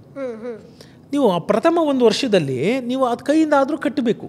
ಸೊ ಆ 1 ವರ್ಷಕ್ಕಾಗೋ ಬಾಡಿಗೆ ಎಷ್ಟು, 1 ವರ್ಷಕ್ಕೆ ನನಗೆ ಬೇಕಾಗೋ ಖರ್ಚುಗಳು ಎಷ್ಟು, ಅದನ್ನೆಲ್ಲ ತಡಿ. ಇದನ್ನು ನಾವು ವರ್ಕಿಂಗ್ ಕ್ಯಾಪಿಟಲ್ ಅಂತ ಹೇಳ್ತೀವಿ. ಒಂದು ಕ್ಯಾಪಿಟಲ್ ಎಕ್ಸ್ಪೆಂಡಿಚರು, ಅದು ಒಮ್ಮೆಲೆ ಆಗುತ್ತೆ. ಅದೇ ನಿಮ್ಗೆ ತಿರ್ಗಾ ತಿಂಗಳು 10 ಲಕ್ಷ ಬೇಕಿಲ್ಲ. ಏನೋ ಮೆಷಿನರಿ ತೊಗೊಂಡಿರ್ತೀರಾ, ಅಥವಾ ರೆಂಟ್ ಅಡ್ವಾನ್ಸ್ ಕೊಟ್ಟಿರ್ತೀರಾ, ಬಿಲ್ಡಿಂಗ್ ಅಡ್ವಾನ್ಸ್ ಕೊಟ್ಟಿರ್ತೀರಾ, ಈಗ ಏನೇನೋ ಆಗಿಬಿಟ್ಟಿರುತ್ತೆ. ಅದು ಬಿಟ್ಟು ರಿಪಿಟೇಟಿವ್ ಇನ್ ನೇಚರ್ ಇರುತ್ತಲ್ಲ, ಅದನ್ನು ಯಾರು ಯೋಚನೆ ಮಾಡಲ್ಲ ತುಂಬ ಜನ. ಯಾಕೆ 2 ತಿಂಗಳು 3 ತಿಂಗಳಿಗೆ ಬಾಗಿಲು ಹಾಕ್ತಾರೆ? ಏನಾಗಲೇ ಇಲ್ಲ ಅವ್ರಿಗೆ. ಅವ್ರೇನು ಅನ್ಕೊತಾರೆ, ಅವರು ಉದ್ದಿಮೆ ಶುರು ಮಾಡಿದ ಮರುದಿನದಿಂದಲೇ ವ್ಯಾಪಾರ ಆಗಬೇಕು, ಲಾಭ ಬರಬೇಕು, ಆ ಲಾಭದಲ್ಲಿ ಅವ್ರು ರೆಂಟ್ ಕೊಡಬೇಕು, ಸಂಬಳ ಕೊಡಬೇಕು. ಎಲ್ಲ ಸಾಧ್ಯ ಇಲ್ಲ. ನೀವು ಅಂತಲ್ಲ, ಎಂತೆಂಥ ದೊಡ್ಡ ನೆಟ್ವರ್ಕ್ ಇರೋರಿಗೆ ಅದು ಸಾಧ್ಯ ಆಗೋದಿಲ್ಲ ಅಲ್ವಾ? ಹಾಗಾಗಿ ಒಂದು ಹಂತದ ಹೆಸರಿದ್ದವ್ರಿಗೆ ಅದು ಸಾಧ್ಯ ಆಗ್ಬೋದೇನು. ಏನೂ ಇಲ್ಲದೆ ಬದುಕನ್ನು ಪ್ರಪ್ರಥಮ ಬಾರಿಗೆ ಮಾಡ್ತಾ ಇರೋರು, ಫಸ್ಟ್ ಟೈಮ್ ಆಂಟ್ರಪ್ರೆನರ್ಸ್ ಯಾರು ಇರ್ತಾರೆ, ಹೇಗೆ ಸಾಧ್ಯ? ಸೊ ನೀವು ಈ ಲೆಕ್ಕಾಚಾರ ಮಾಡಬೇಕು. ವರ್ಷದೊಳಗೆ ಆಗಲಿಲ್ಲ ಅಂದರೆ ಖಂಡಿತ ಮುಚ್ಚಬೇಕು. ಯೋಚನೆ ಮಾಡೋಂಗಿಲ್ಲ, you have to go for something else. ಹಾಗಾದರೆ ಲಾಸ್ ಆಯ್ತಲ್ಲ. ಅದಕ್ಕೆ ನಾನು ಹೇಳ್ತೀನಿ, ಕೆಲವೊಂದು ಸರಿ ಅಲ್ಲ, 90 ಭಾಗ ನಿಮ್ಮ ಮನಸ್ಸು ನಿಮಗೆ ಮೋಸ ಮಾಡಿಬಿಡುತ್ತೆ. ನೀವು ಅನ್ಕೊತೀರ ಇದು ನನ್ನ ನೇಚರು, ನಾನು ಇದನ್ನು ಮಾಡ್ತೀನಿ ಅಂತ. ನೀವು ಅಂಗಡಿ ತೆಗೆದು ಕೂತಾಗ ನಿಮಗೆ ಗೊತ್ತಾಗುತ್ತೆ, ಅಯ್ಯಪ್ಪ ನನ್ನ ಕೈಲಾಗಲ್ಲ, ಇಲ್ಲ ಕೆಲಸ ಮಾಡಿದ್ರೆ 8 ಗಂಟೆ, ಇಲ್ಲಿ 14 ಗಂಟೆ ಕೂತ್ಕೋಬೇಕಲ್ಲ ಅಂತ. ನಿಮಗೆ ಆ ಜೋಶಲ್ಲಿ ನಿಮಗೆ ಗೊತ್ತಾಗಲ್ಲ. ಏನಾದರೂ ಮಾಡಬೇಕು ಅನ್ನೋ ಜೋಶಲ್ಲಿ ನೀವು ಯಾರು ಅಂತ ತಿಳ್ಕೊಳ್ಳಿ ಅಂತ ನಾನು ಯಾಕೆ ಅಷ್ಟು ಹೇಳ್ತೀನಿ ಅಂದರೆ, ಅದಕ್ಕೆ ನಿಮಗೆ ಗೊತ್ತಿರಲ್ಲ. ಸತ್ಯ ಹೇಳ್ತೀನಿ ಕೇಳಿ, ಮೆಜಾರಿಟಿ ಆಫ್ ದ ಟೈಮ್ ಅದು ನಮ್ಮ ಮನಸ್ಸು ನಮಗೆ, ಯಾಕೆಂದರೆ ಯಾರು who is going to define who you are ಅಂತ ನೀವೇ. ಅದು ನಿಮಗೆ ಸುಳ್ಳು ಹೇಳುತ್ತೆ, ಯಾಕೆಂದರೆ ನಿಮ್ಮನ್ನು ನಂಬಿಸ್ಬೇಕಲ್ಲ. ಏನಾದರೂ ಸ್ಟಾರ್ಟ್ ಮಾಡಬೇಕು ಅನ್ನೋ ಒಂದು ನಿಮಗೆ ಒಂದು ಹಂಬಲ ಇರುತ್ತಲ್ಲ, ಆ ಹಂಬಲ ನಿಮಗೆ ಸುಳ್ಳು ಹೇಳಿಸುತ್ತೆ, ನಿಮ್ಮಿಂದ ನಿಮಗೆ ಸುಳ್ಳು ಹೇಳಿಸುತ್ತೆ. ಈ ಸುಳ್ಳು ಹೇಳಿಸ್ದೆ ಕನ್ನಡಿ ಹಿಡಿದು ನೋಡ್ಕೋಬೇಕು, ನಿಜಕ್ಕೂ ನನ್ನಿಂದ ಸಾಧ್ಯನಾ ಅಂತ. ಇದು ಒಂದು ಹಂತನ. ಎರಡನೇ ಪ್ರಮುಖ ಹಂತ, ನೀವು ಏನು ಮಾಡಬೇಕು ಅಂತಿರ್ತೀರಿ ತಕ್ಷಣ ಮಾಡಬೇಡಿ. 3 ತಿಂಗಳು ಯಾರೋ ಮಾಡ್ತಿರ್ತಾರಲ್ಲ, ಅವ್ನು ಅವ್ನು ದುಡ್ಡು ಕೊಟ್ಟಿಲ್ಲ ಅಂದ್ರೂ ಸಾರ್ ಹೆಲ್ಪ್ ಮಾಡ್ತೀನಿ ಅಂತ ಹೋಗಿ ಅವ್ನ ಅಂಗಡೀಲಿ ಕೂತ್ಕೊಳ್ಳಿ. 3 ತಿಂಗಳು ನೋಡಿ ಅರ್ಥ ಮಾಡ್ಕೊಳ್ಳಿ ಅದು ಹೆಂಗಾಗುತ್ತೆ ಅಂತ. ಆ 3 ತಿಂಗಳಲ್ಲೇ ನಿಮ್ಮ ಮನಸ್ಸು ಹೇಳ್ಬಿಡುತ್ತೆ ಇದು ನನಗಲ್ಲ ಅಂತ. ಓಕೆ, ಸೊ ಅಲ್ಲೇ ನಮ್ಗೆ ಕ್ಲಿಯರ್ ಕಟ್ ನೀವು ದುಡ್ಡು ಖರ್ಚು ಮಾಡ್ಕೊಳ್ಳೋ ಅವಶ್ಯಕತೆನೇ ಬರೋದಿಲ್ಲ. ಹೋಗಿ ಮಾಡಿ. ಯಾವ ಕೆಲಸನೂ ಚಿಕ್ಕದಲ್ಲ, ಮಾಡಿ. ನಾನು ಹೇಳಿದ್ನಲ್ಲ, 13-14ನೇ ವಯಸ್ಸಲ್ಲಿ ನನಗೆ ಬೇಸಿಗೆ ರಜಾ ಬಂದಾಗ ನಾನು ಸೇಟು ಅಂಗಡೀಲಿ ಬಟ್ಟೆ ಗೊತ್ತಲ್ಲ, ನೀವು ಹೆಣ್ಮಕ್ಳು ಬಂದರೆ ರಾಶಿ ತೆಗೆಸಾಕ್ತಾರೆ ಸೀರೆಗಳನ್ನ. ಆ ಸೀರೆ ಮಡಿಸಿಡೋ ಕೆಲಸ ಮಾಡ್ತಾಯಿದ್ದೆ ನಾನು. ಓಕೆ, 2-2.5 ತಿಂಗಳು ಬೇಸಿಗೆ ರಜಾ ಬರೋದು. ನನಗೆ 25 ರೂಪಾಯೋ 30 ರೂಪಾಯೋ ಸಂಬಳ ತಿಂಗಳಿಗೆ ಅಂತ ಹೇಳಿದ್ದು. ನಾನು ಮಾಡೋದು ನೋಡಿ ಖುಷಿ, ಹುಡುಗ ಚೆನ್ನಾಗಿ ಮಾಡ್ತಾನೆ ಅಂತ 2.5 ತಿಂಗಳಿಗೆ 100 ರೂಪಾಯಿ ಕೊಟ್ಟಿದ್ರು. ಅವತ್ತಿನ ಕಾಲದಲ್ಲಿ 2.5 ಅಂದರೆ ಐ ವಾಸ್ ಲೈಕ್ 14-15 ಆವಾಗ ಅಷ್ಟು ಕೊಟ್ಟಿದ್ರು. ಸೊ ನನಗೆ 100 ರೂಪಾಯಿ ಅಂದರೆ 2.5 ತಿಂಗಳಿಗೆ 30 ರೂಪಾಯಿ ಸಂಬಳ ಅಂತ ಹೇಳಿದ್ದು, ನನಗೆ ಅದು 75-80 ಆಗಬೇಕಾಗಿತ್ತು. ಅವ್ರು ಖುಷಿಯಾಗಿ ಇನ್ನು ಸ್ವಲ್ಪ ಜಾಸ್ತಿ ಕೊಟ್ಟರು. So I still remember canvas shoe ಬರೋದು. ನಾನು ಕ್ಯಾನ್ವಾಸ್ ಶೂ ತೊಗೊಂಡಿದ್ದೆ ಅವತ್ತು ಆ ದುಡ್ಡಲ್ಲಿ. ನನಗೆ ನನ್ನ ಅಣ್ಣಂಗೆ ನನ್ನ ತಮ್ಮಂಗೂ ಕೊಡಿಸಿದ್ದೆ. ಓ ಸೂಪರ್ ಸರ್. ಹಂಗಾಗೂ 20 ರೂಪಾಯಿ ಮಿಕ್ಕಿತ್ತು ನನ್ನ ಹತ್ರ. ಅದು ತೊಗೊಂಡೋಗಿ ನಮ್ಮ ಅಮ್ಮಂಗೆ ಕೊಟ್ಟಿದ್ದೆ. ನನಗಿನ್ನೂ ನೆನಪಿದೆ. ಸೊ ಯಾವುದೂ ಚಿಕ್ಕದಲ್ಲ, ನೀವು ಮಾಡ್ತಾ ಹೋಗಿ. ನನಗೆ ಆವಾಗ ಏನಾಯಿತು, ಇದು ಈ ಬಿಸ್ನೆಸ್ ಹಿಂಗೆ ಮಾಡ್ತಾರೆ, ಇಲ್ಲಿ ಹೀಗೆ ನೋಡಿ. ಚಿಕ್ಕ ವಯಸ್ಸಲ್ಲಿ ನಿಮ್ಗೊಂದು ಅರ್ಥ ಆಗುತ್ತೆ ಅವ್ರು ಎಷ್ಟು ಮೃದುವಾಗಿ. ನಮ್ಮ ಕನ್ನಡಿಗರಲ್ಲಿ ಈಗ ಹೇಗೂ ನವಂಬರ್ ಆಗಿರೋದ್ರಿಂದ ಇದೊಂದನ್ನು ಸೇರಿಸ್ಬಿಡ್ತೀನಿ. ಯಾಕೆ ಕನ್ನಡದಲ್ಲಿ ಕನ್ನಡಿಗರು ಹೂಡಿಕೆಯಲ್ಲಿ, ಉದ್ಯಮದಲ್ಲಿ ಎರಡರಲ್ಲೂ ಕಮ್ಮಿ. ಸಿಲಿಕಾನ್ ವ್ಯಾಲಿ ಅಂತ ಹೇಳ್ತೀವಿ ನಾವು ಇಂಡಿಯಾನ, ಬೆಂಗಳೂರನ್ನ ಸಿಲಿಕಾನ್ ವ್ಯಾಲಿ ಆಫ್ ಇಂಡಿಯಾ ಅಂತ ಹೇಳ್ತೀವಿ ಬೆಂಗಳೂರನ್ನ. ಎಷ್ಟು ಜನ ಕನ್ನಡಿಗರಿದ್ದಾರೆ ನಾವು ಓದಿ ಮೇಲೆ? ಎಷ್ಟು ಜನ ದೊಡ್ಡ ದೊಡ್ಡ ಕಂಪ್ನಿಗಳು ನೋಡ್ಕೊಂಬಂದು ಎಷ್ಟು ಜನ ಇದ್ದಾರೆ? ಯಾರೋ ಒಬ್ಬರು ನಾರಾಯಣ ಮೂರ್ತಿ, ಯಾರೋ ಒಬ್ಬರು ಪ್ರೇಮ್ಜಿ ಬಿಟ್ಟರೆ ನಿಮ್ಗೆ ಎಲ್ಲಿ ಸಿಗ್ತಾರೆ? ಯಾತಕ್ಕೆ ಹಂಗಾಗುತ್ತೆ? ನೀವು ಅದನ್ನು ಪ್ರಶ್ನೆಗಳನ್ನ ಕೇಳ್ಕೊಂಬನ್ನಿ, ಅವಾಗ ಉತ್ತರ ಸಿಕ್ಕುತ್ತೆ. ಅರ್ಥ ಆಯ್ತಾ? ನಾವು ಅದನ್ನು ಹುಡ್ಕೊಂಡು ಹೋದಂಗೆಲ್ಲ ನಮ್ಗೆ ಅಲ್ಲೇ ಉತ್ತರ ಸಿಕ್ಬಿಡುತ್ತೆ. ನಾವು ಹೋಗಲ್ಲ, ಅನುಭವಿಸೋದಿಲ್ಲ. ಅನುಭವಿಸ್ದೆ ನೀವು ಏನೋ ನಾನು ಮಾಡಬೇಕು ಅಂತ ಹೋಗ್ತೀರಿ, ಅದು ಹೇಗೆ ಸಾಧ್ಯ? ನೋಡಿ, ಒಬ್ಬ ಕನ್ನಡಿಗ ಉದ್ಯಮಿ ಒಂದು ಸಣ್ಣ ಉದಾಹರಣೆ ಹೇಳ್ತೀನಿ. ನಾನು ಸೋಷಿಯಲ್ ಮೀಡಿಯಾದಲ್ಲೂ ಬರೆದು ಹಾಕ್ಕೊಂಡಿದ್ದೆ. ಜಸ್ಟ್ ಒಂದು 15 ದಿನದ ಕೆಳಗಡೆ ಹುಡ್ಕೊಂಡು ಹೋದೆ. ಇವತ್ತು ಮೈಸೂರಲ್ಲಂತೂ ಕನ್ನಡಿಗ ಉದ್ಯಮಿಗಳೇ ಕಡಿಮೆ ಆಗಿಬಿಟ್ಟಿದ್ದಾರೆ. ಸೊ ಮನೆಗೆ ಬೆಡ್ ಬೇಕಾಗಿತ್ತು, ಹಾಸಿಗೆಗಳು ಒಂದು 3-4 ಹಾಸಿಗೆ ಬೇಕಾಗಿತ್ತು. ಯಾರೋ ಕನ್ನಡಿಗರಿಗೆ ಹೋಗಿ ಕೊಡೋಣ ಅಂತ ಹೋಗಿ ಅವ್ರಿಗೆ ಹೇಳಿ 10,000 ಅಡ್ವಾನ್ಸ್ ಕೊಟ್ಟು ಬಂದರೆ 5 ದಿನ 6 ದಿನ ಆದ್ರೂ ಫೋನು ಮಾಡಲ್ಲ, ಫೋನ್ ಎತ್ತಲ್ಲ, ತಂದು ಕೊಟ್ಟಿಲ್ಲ. ಸರಿ, ಆತನ ಹತ್ರ ಹೋಗಿ ಹಿಂಗೆ ಮಾಡ್ತಿದ್ದೀಯ, ಆಗಲ್ಲ ಅಂಥೇಳಿ ನಾನು ಅಡ್ವಾನ್ಸ್ ವಾಪಸ್ ಇಸ್ಕೊಂಡು ಬಂದು, ಅಲ್ಲಿ ಒಬ್ಬರು ಜೈನ ಧರ್ಮಕ್ಕೆ ಸೇರಿದವ್ರದ್ದು ಒಂದು ಅಂಗಡಿ ಇತ್ತು. ಅವ್ರ ಹತ್ರ ಹೋಗಿ ನಾನು ಕೊಟ್ಟೆ. ನೀವು ನಂಬಲ್ಲ, ಬೆಳಗ್ಗೆ 12 ಗಂಟೆಲಿ ನಾನು ಆರ್ಡ್ರ್ ಹಾಕಿದ್ದೀನಿ, 4:15 ಗಂಟೆಗೆ ನಮ್ಮ ಮನೆಯಲ್ಲಿ ಬೆಡ್ ಬಂದಿದೆ. ಯಾರನ್ನು ಬೈಬೇಕು ಇದಕ್ಕೆ? ಆಮೇಲೆ ಇನ್ನೊಂದು ನೋಡಿ, ನಮ್ಮ ಹುಡುಗರು ಹಿಂಗೆ ಮಾಡಿದ್ರ ಕನ್ನಡ ಏನು ಹೇಳುತ್ತೆ, ಆ ಒಂದು ಪಾಲಿಶ್ಡ್ ನೇಚರ್ ಇಲ್ಲ ನಮ್ಮಲ್ಲಿ. ನಾವು ಕಲ್ತ್ಕೋಬೇಕಾಗಿರೋದೇನೆಂದರೆ, ನೋಡಿ, ಆವತ್ತು ದೀಪಾವಳಿ ಹಬ್ಬದ ಸಮಯ ಹೋಗಿದ ತಕ್ಷಣ ಅವ್ರು ನನಗೊಂದು ಸ್ವೀಟ್ ಬಾಕ್ಸ್ ಕೈಗೆ ಇಡ್ತಾ ಇದ್ದಾರೆ. ಸರ್ ಬನ್ನಿ, ಹಬ್ಬದ ದಿನ ಬಂದಿದ್ದೀರಾ ತೊಗೊಳ್ಳಿ ಅಂತ ಸ್ವೀಟ್ ಬಾಕ್ಸ್ ಇಡ್ತಿದ್ದಾರೆ. ಏನು 250 ಗ್ರಾಮ್ ಸ್ವೀಟ್ ಒಂದು 200 ರೂಪಾಯಿ ಇದ್ದಾತ?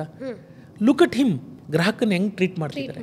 ಸೊ ನಾನು ಅದಕ್ಕೆ ಏನು ಹೇಳಿದೆ, ನೀವೇ ನೀರಿಗೆ ಬಿದ್ದು ಈಜು ಬರುತ್ತೋ ಬರಲ್ವೋ ಅಂತ ಕಲಿಯೋಕ್ಕಿಂತ ಹೋಗಿ ಅಲ್ಲಿ ಒಂದು ಅಂದರೆ ದುಡ್ಡು ಹಾಳು ಮಾಡ್ಕೊಳ್ಳೋಕೆ ಮುಂಚೆ ಯಾರೋ ಒಬ್ಬರು ಉದ್ದಿಮೆ ಮಾಡ್ತಿದ್ರೆ ದುಡ್ಡು ಅಂತ ಅನ್ಬೇಡಿ, ಕಲಿಕೆ. ಇವಾಗ ಯಾವುದೋ ಕಂಪ್ಯೂಟರ್ ಕೋರ್ಸ್ಗೆ ಹೋಗ್ತೀರಾ, ದುಡ್ಡು ಕಟ್ಟು ಕಲಿತೀರಲ್ವಾ? ಇಲ್ಲಿ ನೋಡಿ, ಯಾವುದೋ ಸ್ಕಿಲ್ ನೀವು ಫ್ರೀ ಕಲಿಬೋದಲ್ಲ, ಅವ್ರು ಯಾಕೆ ದುಡ್ಡು ಕೊಡ್ಬೇಕು ನಿಮಗೆ? ಸಂಬಳ ಅಂತ ಯೋಚನೆ ಮಾಡಿಬಿಡಿ, ಹೋಗಿ ಕಲೀರಿ. ಅಲ್ಲಿ ಕಲ್ತ್ರಲ್ವಾ ನಿಮಗೆ ಬರೋದು. ನೀವು ಇದನ್ನು ಹಿಂಗೆ ಯೋಚನೆ ಮಾಡಬೇಕು. ನೀವೇ ಉದ್ದಿಮೆ ಮಾಡಿದ್ರೆ ಒಂದು 2-3 ಲಕ್ಷ, 4 ಲಕ್ಷ, 5 ಲಕ್ಷ ಹಾಳಾಗ್ಬಿಡೋದಾ? ಸೋಲ್ತಿದ್ರಿ, ಖಂಡಿತ ಸೋಲ್ತೀರಿ. ಮೊದಲೇ ಇದರಲ್ಲಿ ಯಾರೋ ಅಪರೂಪದಲ್ಲಿ ಅಪರೂಪ ಮೊದಲನೇ ವೆಂಚರಲ್ಲೇ ಗೆದ್ದರು ಅಂದವರು, ಎಲ್ಲರೂ ಸೋತವರು ಮತ್ತು ಬಿಡದೆ ಎದ್ದು ನಿಂತವರೇ ಗೆಲ್ಲೋದು. ಅಯ್ಯೋ ಸಾಕಪ್ಪ ಅಂತಂದವ್ರು ಯಾರೂ ಗೆಲ್ಲಲ್ಲ. ಸೊ ನೀವು ಅದನ್ನು ನೋಡಿ, ನೀವು ಅಲ್ಲೋಗಿ ಯಾರ್ದೋ ಜೊತೆ ಕೆಲಸ ಮಾಡಿದರೆ ನಿಮಗೊಂದು ಐಡಿಯಾ ಬಂದಿರ್ತಿತ್ತಲ್ವಾ, ಏನಾಗುತ್ತೆ ಅನ್ನೋ ಒಂದು ನಿಮ್ಗೆ ಐಡಿಯಾ ಬಂದಿರ್ತಿತ್ತಲ್ವಾ. ಸೊ ಹಾಗಾಗಿ ಇನ್ನೊಂದು ಹಂತ ಏನು ಅಂದರೆ, ಯಾರಿದ್ದಾರೆ ಅಲ್ಲಿ ಹೋಗಿ ಒಂದು ಅನುಭವಗಳನ್ನ ಪಡ್ಕೊಂಡು ಆಮೇಲೆ ಉದ್ದಿಮೆ ಕಟ್ಟಿ.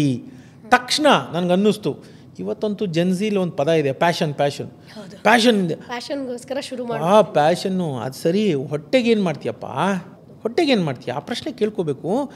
ಒಂದು ಅನುಭವ ಗಳಿಸಿದ ನಂತರನೇ ಯಾವ್ದಾರ ಶುರು ಮಾಡಬೇಕು. ಸೊ ಡಿಗ್ರಿ ಆಗಿದ ತಕ್ಷಣ ನಾನೇನೋ ಮಾಡ್ತೀನಿ, unless and until you are so certain about what you are doing, 1-2 ವರ್ಷ ಎಲ್ಲಾದರೂ ಹೋಗಿ ನೀವು ಕೆಲಸ ಮಾಡೋದು ಒಳ್ಳೆಯದು. ನಿಮ್ಗೆ ಇನ್ನೂ ಒಂದು ಹೇಳ್ಬಿಡ್ತೀನಿ, ಸಿಂಧಿಗಳಲ್ಲಿ, ಗುಜರಾತಿಗಳಲ್ಲಿ, ಇವರಲ್ಲಿ ಮಾರ್ವಾಡಿಗಳಲ್ಲಿ ಎಷ್ಟೇ ದೊಡ್ಡ ಮನುಷ್ಯರಿರಲಿ, ಎಷ್ಟೇ ದೊಡ್ಡ ಬಿಸ್ನೆಸ್ ಇರಲಿ, ಅವ್ರ ಮಗನ್ನ 1 ತಿಂಗಳು ಅಕೌಂಟ್ಸ್ ಡಿಪಾರ್ಟ್ಮೆಂಟಲ್ಲಿ ಕೊಡಿಸ್ತಾರೆ, 1 ತಿಂಗಳು ಪ್ರೊಡಕ್ಷನಲ್ಲಿ ಕೊಡಿಸ್ತಾರೆ. ಎಲ್ಲ ಯಾವ್ಯಾವ ಡಿಪಾರ್ಟ್ಮೆಂಟ್ ಇರುತ್ತೆ, ಯಾರೂ ಬಂದು ನಿಮಗೆ ಸುಳ್ಳು ಹೇಳ್ಬಾರ್ದು. ಮತ್ತು ಇಲ್ಲ ನಂಗೆ ಆಗಲಿಲ್ಲ, ಇದಕ್ಕೆ ಟೈಮ್ ಬೇಕು ಅಂದರೆ ಯಾವ ಕೆಲಸಕ್ಕೆ ಎಷ್ಟು ಟೈಮ್ ಹಿಡಿಯುತ್ತೆ, ಅದರಲ್ಲಿ ಏನು ಪ್ರೋಸೆಸ್ ಇನ್ವಾಲ್ವ್ಡು, ಆ ಅನುಭವ ಪಡ್ಕೊಂಡ್ಮೇಲೆ ಅವನನ್ನು ಆ ಡೈರೆಕ್ಟ್ರೋ ಇನ್ನೊಂದು ಆ ಚೇರ್ ಮೇಲೆ ಕೂಡಿಸೋದು.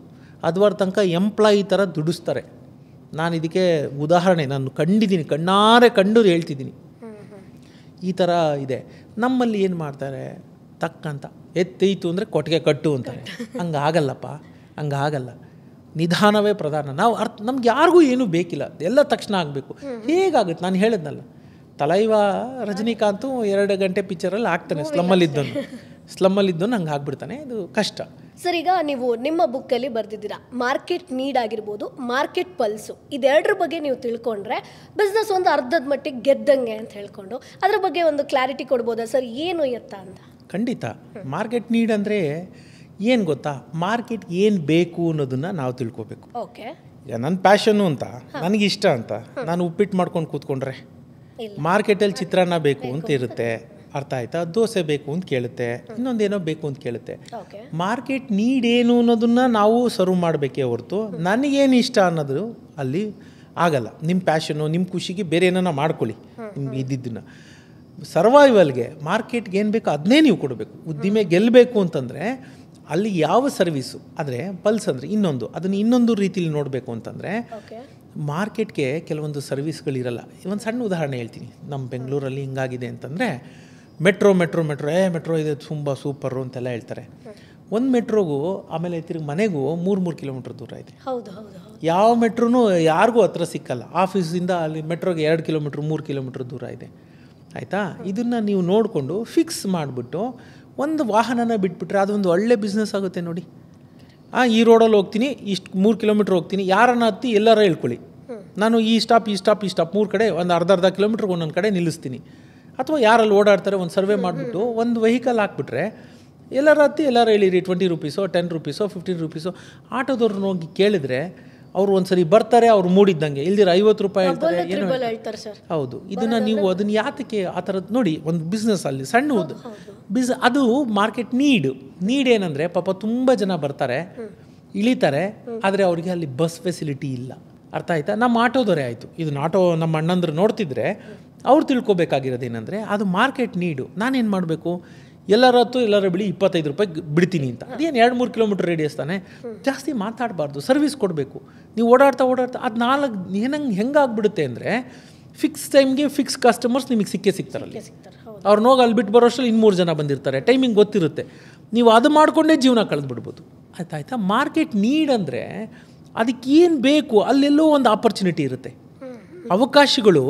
ಕೊರತೆ, ಮಾರ್ಕೆಟ್ ನೀಡನ್ನ ನಾವು ಕೊರತೆ ಅಂತಲೂ ಹೇಳ್ಬೋದು. ಅಲ್ಲೊಂದು ಕೊರತೆ ಇರುತ್ತೆ. ಆ ಕೊರತೆನ ಫಾರ್ ಎಕ್ಸಾಂಪಲ್ಲು ದೇವಸ್ಥಾನದ ಮುಂದೆ ಒಂದು ಸಣ್ಣ ಉದಾಹರಣೆ ಹೇಳ್ತೀನಿ. ದೇವಸ್ಥಾನದ ಮುಂದೆ ಎಷ್ಟೋ ಜನ ಕೈ ಬೀಸ್ಕೊಂಡು ಬಂದುಬಿಡ್ತಾರೆ. ನೀವು ನೋಡಿದ್ದೀರಾ, ಎಲ್ಲ ದೇವಸ್ಥಾನದ ಮುಂದೆ ಹಣ್ಣು, ಹೂವು, ತೆಂಗಿನಕಾಯಿ ಇಟ್ಕೊಂಡು ಕೂತಿರ್ತಾರೆ. ಎಂಥ ಬಿಸ್ನೆಸ್ ಮಾಡಲು, ಎಂಥ ಬಿಸ್ನೆಸ್ ಐಡಿಯಾ ನೀವೇ ನೋಡಿ. ಆ ಅಜ್ಜಿಗೆ ಯಾರು ಹೇಳ್ಕೊಟ್ರು? ಅಜ್ಜಿಗೆ ಗೊತ್ತು, ದೇವಸ್ಥಾನದ ಮುಂದೆ ತೆಂಗಿನಕಾಯಿ, ಊದ್ಗಡ್ಡಿ, ಒಂದು ಹೂವು ಇಟ್ಕೊಂಡು ಕೂತ್ಕೊಂಡ್ರೆ ಯಾರೋ ಕೈ ಬೀಸ್ಕೊಂಡ್ಬರ್ತಾರೆ.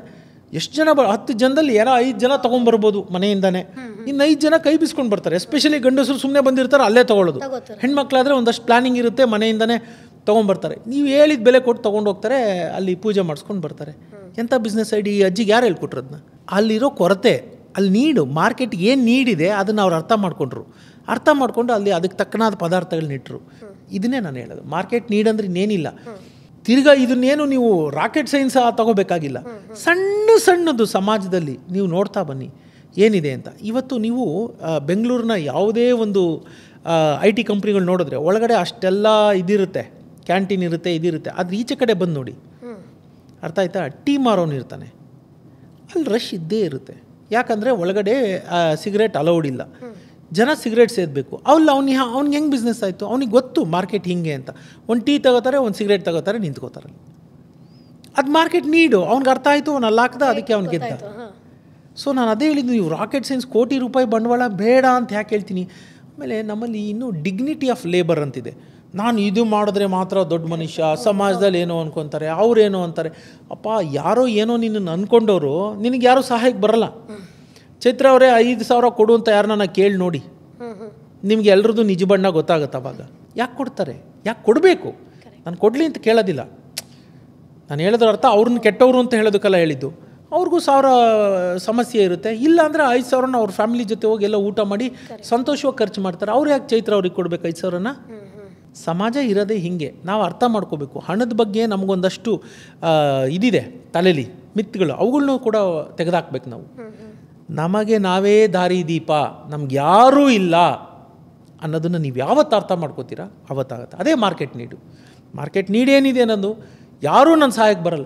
ಯಾಕೆ ಬರ್ತಾರೆ ಯಾರನ್ನ ಸಹಾಯಕ್ಕೆ? ನಕ್ಕೋರು ಯಾರು ನಿಮ್ಮ ಸಹಾಯಕ್ಕೆ ಬರಲ್ಲ. ಸೊ ಟೀ ಹಾಕ್ಬೇಕಾ, ಟೀ ಹಾಕಿ. ನಾನು ಹೆಮ್ಮೆಯಿಂದ ಹೇಳ್ಕೊತೀನಿ, ನಾನು ಹೋಗಿ ಉಪ್ಪಿನಕಾಯಿ ಮಾರಿದ್ದೀನಪ್ಪ, ಸೇಟು ಅಂಗಡಿಲಿ ನಾನು ಬಟ್ಟೆ ಮಡಿಸಿಟ್ಟಿದ್ದೀನಿ. ಏನು ತಪ್ಪೇನು? ನಿಮ್ಮ ಜೀವನ ಪೂರ್ತಿ ಹಂಗೆ ಇರ್ತೀರಾ? ಇಲ್ಲ, ಅದು ಒಂದು ಸ್ಟೆಪ್ ಅಷ್ಟೇ.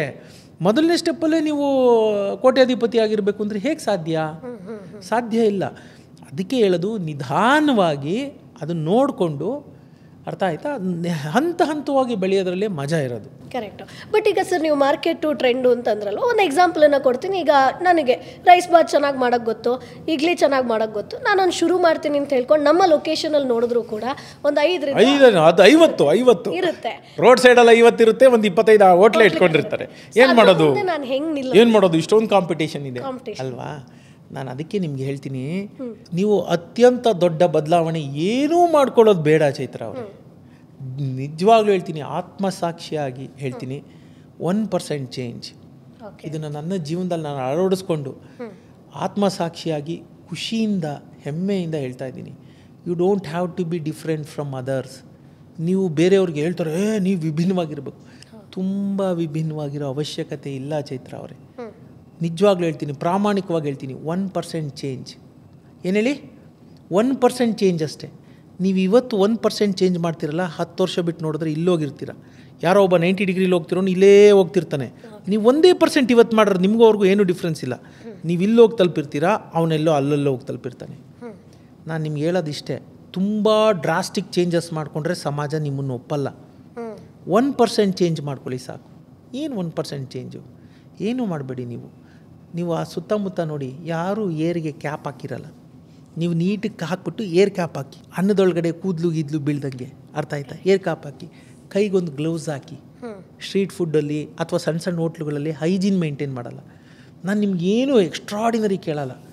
ಕೈಗೊಂದು ಗ್ಲೌಸ್ ಹಾಕಿ, ಇದಕ್ಕೊಂದು ಇದು ಹಾಕಿ, RO ವಾಟರ್ ಯೂಸ್ ಮಾಡಿ ನಾವು ಎಲ್ಲ ಆಹಾರನ ಕುಕ್ ಮಾಡ್ತಾಯಿದ್ದೀವಿ.